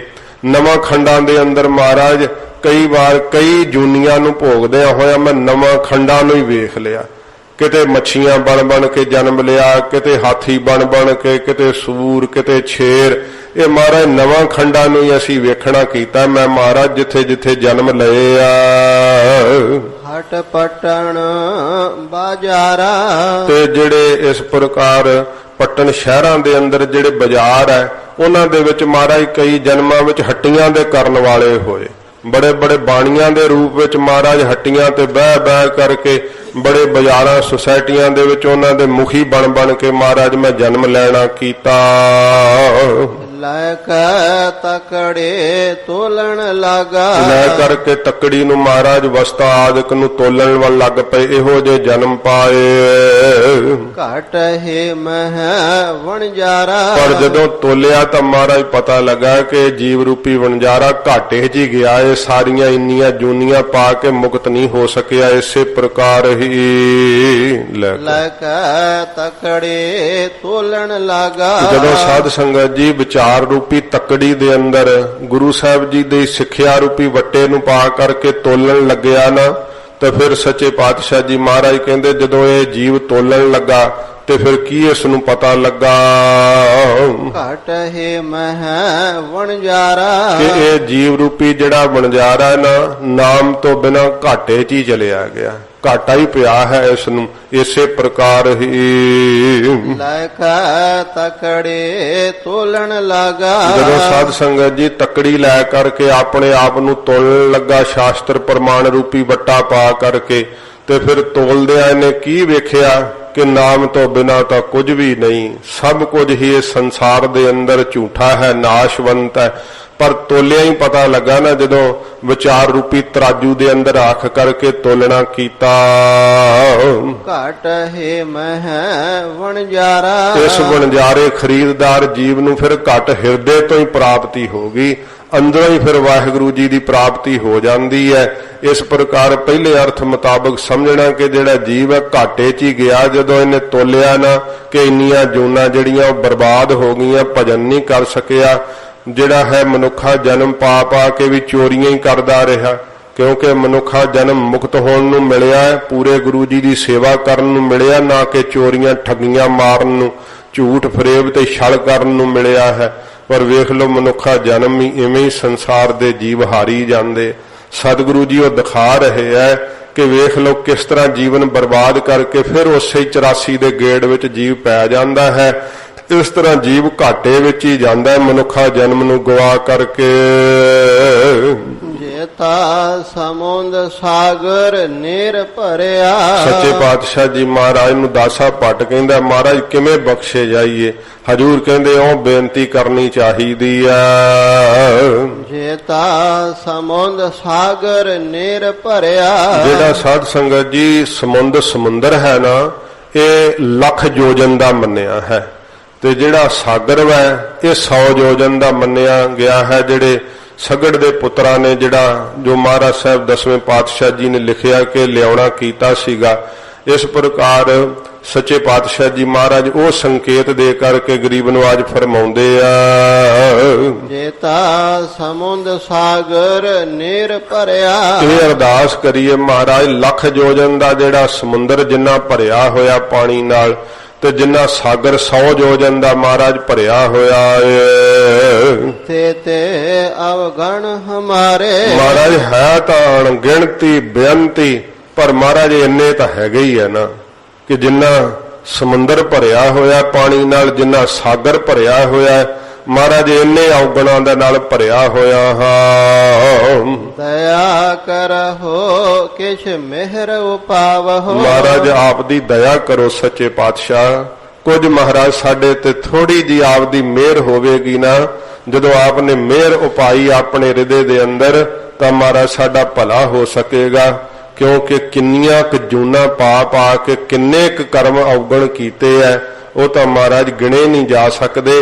ਪਰ ਆ ਸਮੁੰਦਰ ਜਿੰਨਾ ਭਰਿਆ ਹੈ, ਜਿੰਨਾ ਸਾਗਰ ਭਰਿਆ ਹੈ, ਇੰਨੇ ਕੁ ਤਾਂ ਮਹਾਰਾਜ ਹੈਗੇ ਸਾਡੇ ਵਿੱਚ ਔਗਣ, ਤੇ ਸੱਚੇ ਪਾਤਸ਼ਾਹ ਆਪ ਦੀ ਦਇਆ ਨਾਲ ਹੀ ਤਰ ਸਕਾਂਗੇ। ਤੁਹਾਡੀ ਮਿਹਰ ਨਾਲ, ਤੁਹਾਡੀ ਕਿਰਪਾ ਨਾਲ ਮਹਾਰਾਜ ਸਾਡਾ ਭਲਾ ਹੋ ਸਕੇਗਾ।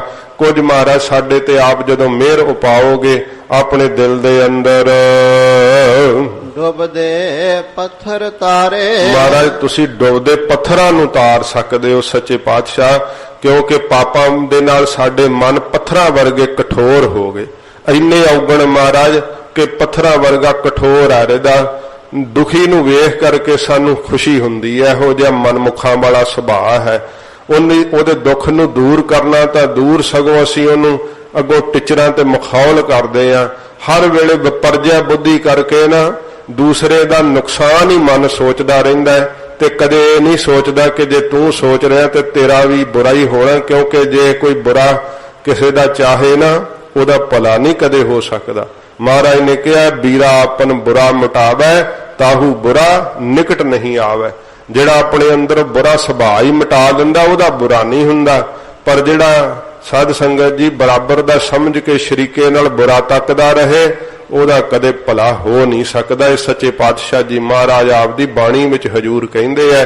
ਤੋ ਸੱਚੇ ਪਾਤਸ਼ਾਹ ਜੀ ਫਰਮਾਉਂਦੇ ਹਨ, ਡੁੱਬਦੇ ਪੱਥਰ ਤਾਰੇ। ਜਿਹੜੇ ਡੁੱਬਦੇ ਪੱਥਰ ਮਹਾਰਾਜ ਆਪ ਤਾਰ ਸਕਦੇ ਹੋ, ਕਿਉਂਕਿ ਬੇੜੀ 'ਚ ਪੱਥਰ ਧਰ ਦਈਏ ਨਾ ਤਾਂ ਤਰ ਜਾਂਦੇ ਆ ਸਾਧ ਸੰਗਤ ਜੀ, ਉਹ ਨਹੀਂ ਤਰ ਸਕਦੇ। ਬੇੜੀ ਹੈ ਸਾਧ ਸੰਗਤ, ਬੇੜੀ ਹੈ ਮਹਾਰਾਜ ਜੀ ਦੀ ਭਗਤੀ।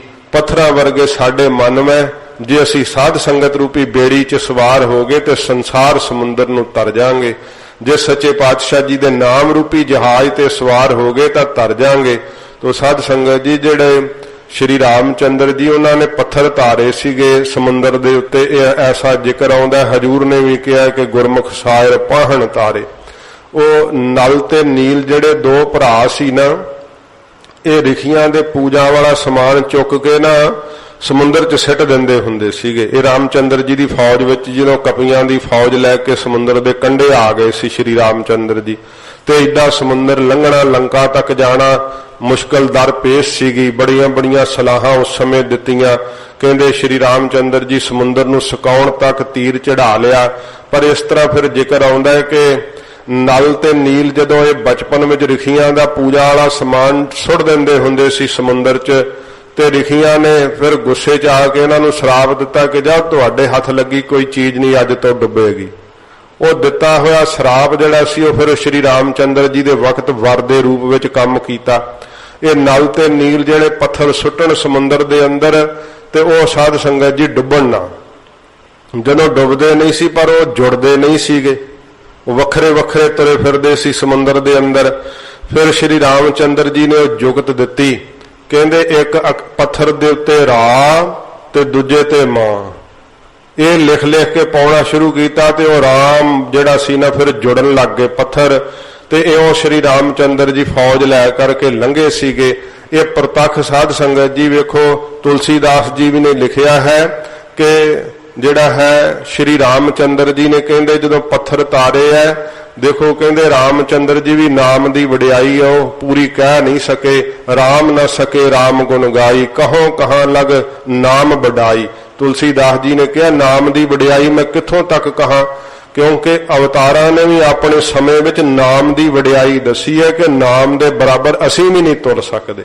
श्री कृष्ण जी ने भी जदों नारद नूं दिखाया सी गोपियां नूं प्रगट करके ते तुलसी दे पत्ते दे राम दा नाम लिख के ही दिखाता सी कि नाम दे बराबर असीं भी नहीं तोल सकते, नाम ही बड़ा है सब तो। ते इसे तरह श्री रामचंद्र जी की बाबत भी तुलसीदास जी ने लिखिया है कि कहो कहाँ लग नाम वडाई, राम न सके नाम गुण गाई। नाम दे गुण वड्डी वड्याई तां राम जी भी नहीं कह सके। इस तरह राम दे नाम नाल जे पत्थर प्रतख तर सकते हैं परमेश्वर दे नाम नाल, वो कई ओ शरदा दे तल ते कहंदे कि जो दशरथ दे पुत्र श्री रामचंद्र जी इन्हां दा नाम ही पत्थरां ते लिखिया गया। नहीं साध संगत जी, वो अवतार सीगे, उन्होंने नाम दी महिमा प्रगट करके दिखाई कि नाम दी वडियाई है तां पत्थर नहीं डुबे। इस करके सतगुरु जी दे अगे आपां अरदास करिए, महाराज जिवें आपने नाम दे प्रताप करके प्रतख भी पत्थर तर जांदे है, महाराज मैं प्रतख ही पत्थरां वर्गा भारा, इन्ने पाप इन्ने अवगण गिणे नहीं जा सकते। समुंदर जिन्ना भरिया होया, जिन्ना सागर भरिया होया, इन्ने अवगण सच्चे पातशाह मेरे विच हन। आप कृपा करके दया करो महाराज, किछ मेहर पावो। जदों थोड़ी जी मेहर महाराज साडे ते आप करोगे, मेरे वर्गे पापी जिहड़े डुब रहे संसार दे अंदर विकारां विषयां विच गोते खांदे होए, महाराज असीं भी तर सकांगे। जियड़ा अगन बराबर तपा, जेड़ा जियड़ा है ना अंदर जीव, ये साध संगत जी अग दे बराबर तप रहा विकारां करके। काम दी अग इनू तपश दे रही है, क्रोध दी अग इनू साड़ रही है, रात दिन ये तप रहा है। भीतर वगै काते, भीतर अंदर ही ना काती छुरी फेर रहा है। जदों जख्म दे विच साध संगत जी कोई छुरी फेरे तो की हालत हुंदी है? जख्म ते मलम लाया जख्म राजी हुंदा, किते छुरी फेरिया उहदे विच फिर जख्म राजी हुंदा। ये जेड़े साडे हृदय दे अंदर है ना, ये जख्म होए पे है औगणां दे दोषां दे, ते जे उहदे विच काम दी छुरी होर फेरांगे ते होर लहू निकलना। जेड़ा काम दा फुरना अंदर आउणा ना, छुरी फिरदी है अंदर। क्रोध दा फुरना आउणा, छुरी फिरदी है। चाहिदा कि उथे नाम दी मलम लाइए, उथे साध संगत जी जिहड़ा नाम दा दारू है वह लाइए, उन्होंने साफ करके। जिवें जख्म नूं फिर उत्ते मलम भरी जाती है ना, ये जिहड़ा आप नाम जपना ना साध संगत जी, ये साफ करना मन नूं। ते जिहड़ा सत्संगत विच आ करके कथा सुननी कीरत सुनना, ये दवाई लग जाती है फिर उपर, फिर जख्म भरते जाते, राजी हो जाते हैं। नहीं तो भीतर वगा काती, ये अंदर छुरी फेरी तरे जाते हैं, काम ते क्रोध अंदर चीरी जाते हैं। बहुत ज्यादा जीव नूं लहू लुहान कीता है। परणवत नानक हुक्म पछाणै, सतगुरु जी अखीर विच बेनती करते हैं, प्रणवत नानक हुक्म पछाणै। सतगुरु जी प्रणवत बेनती पूर्वक हजूर कहते हैं, भाई दासा जिहड़ा परमेश्वर दे वाहिगुरु दे हुक्म नूं पहचान लैंदा है, सुख होवै दिन राते, उहनूं रात दिन ही फिर आत्मक आनंद दा सुख हो जाता है। वो रात भी सुखी दिने भी सुखी। महाराज कहते ओहदी विद्या रूपी रात बतीत हो जाती है, ते ब्रह्म ज्ञान रूपी दिन उहनूं चढ़ आउंदा है। ऐसी बख्शिश हुंदी जिहड़ा हुक्म नूं पछाण लैंदा है, उहनूं रात दिन ही महाराज ने कहा ब्रह्मा आनंद दा सुख बन जांदा है, जिहड़ा वाहिगुरू दे हुक्म नूं पछाण लवे। ये सच्चे पातशाह जी महाराज सिक्ख्या दित्ती, जो दासे भट्ट नूं दिखाया हजूर ने आप दी रसना सो दस्सिया कि जीवो संसार दिओ, इन्नियां जूना जिहड़ियां ने भोग करके जीव संसार दे अंदर आउंदा है। मनुखा जन्म नूं पा पा के फिर वेख लो चोरियां ठगियां च जन्म गवा के फिर उन्हां टेढ़ियां जूना विच चलिया जांदा है। ते किन्नियां क जूना भोगियां ने, ये दासे भट्ट ने कहा महाराज ये केतियां गिणियां ही नहीं गईयां मेरे कोलों, ते इन्नियां तुसां मैनूं दिखा दित्तियां। सतगुरु जी की मेहर नाल मोक्ष पदवी नूं प्राप्त होए। महाराज जी ने अपने निज स्वरूप विच भाई दासा नूं अभेद कीता। पूरे गुरु जी तो बिना ये बख्शिश कोई दे नहीं सकता।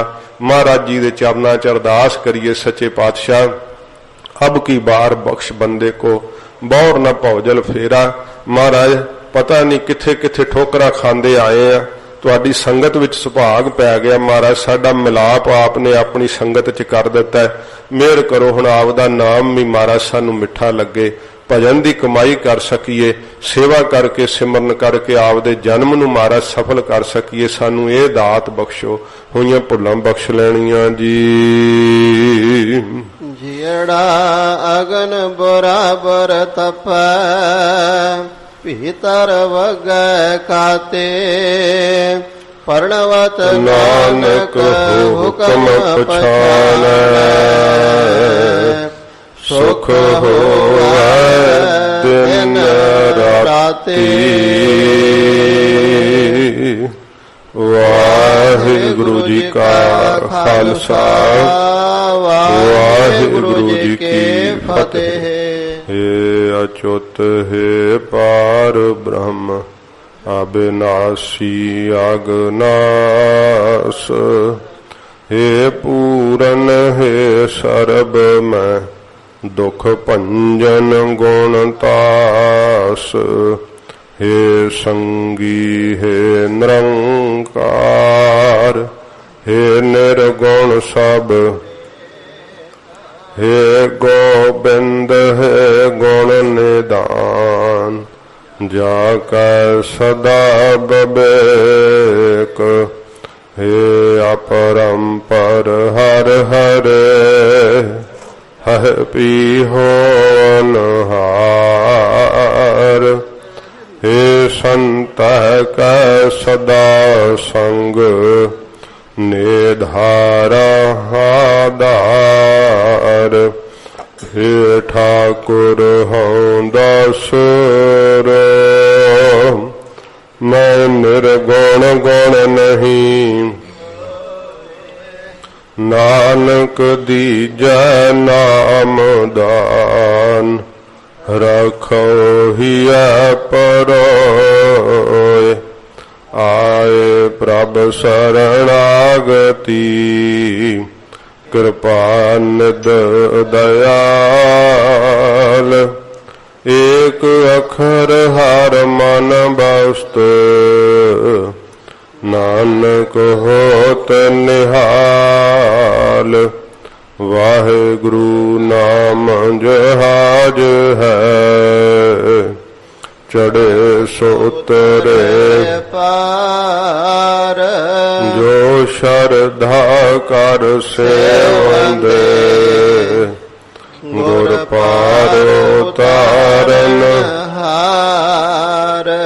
ਕਥਾ ਨਿਤਾ ਪ੍ਰਤ ਹੋਤ ਹੈ, ਸੁਨੋ ਸੋ ਸਿੰਘ ਸੁਜਾਨ। ਨਾਨਕ ਗੁਰੂ ਗੋਬਿੰਦ ਸਿੰਘ ਜੀ, ਸਦਾ ਕਰੈ ਕਲਿਆਣ। ਨਾਨਕ ਗੁਰੂ ਗੋਬਿੰਦ ਸਿੰਘ ਜੀ, ਸਦਾ ਕਰੈ ਕਲਿਆਣ।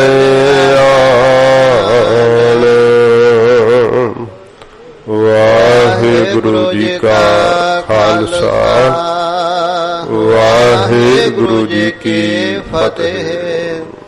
ਗਜ ਕੇ ਜੈਕਾਰਾ ਗਜਾਵੇ, ਸੋ ਨਿਹਾਲ ਹੋਵੇ।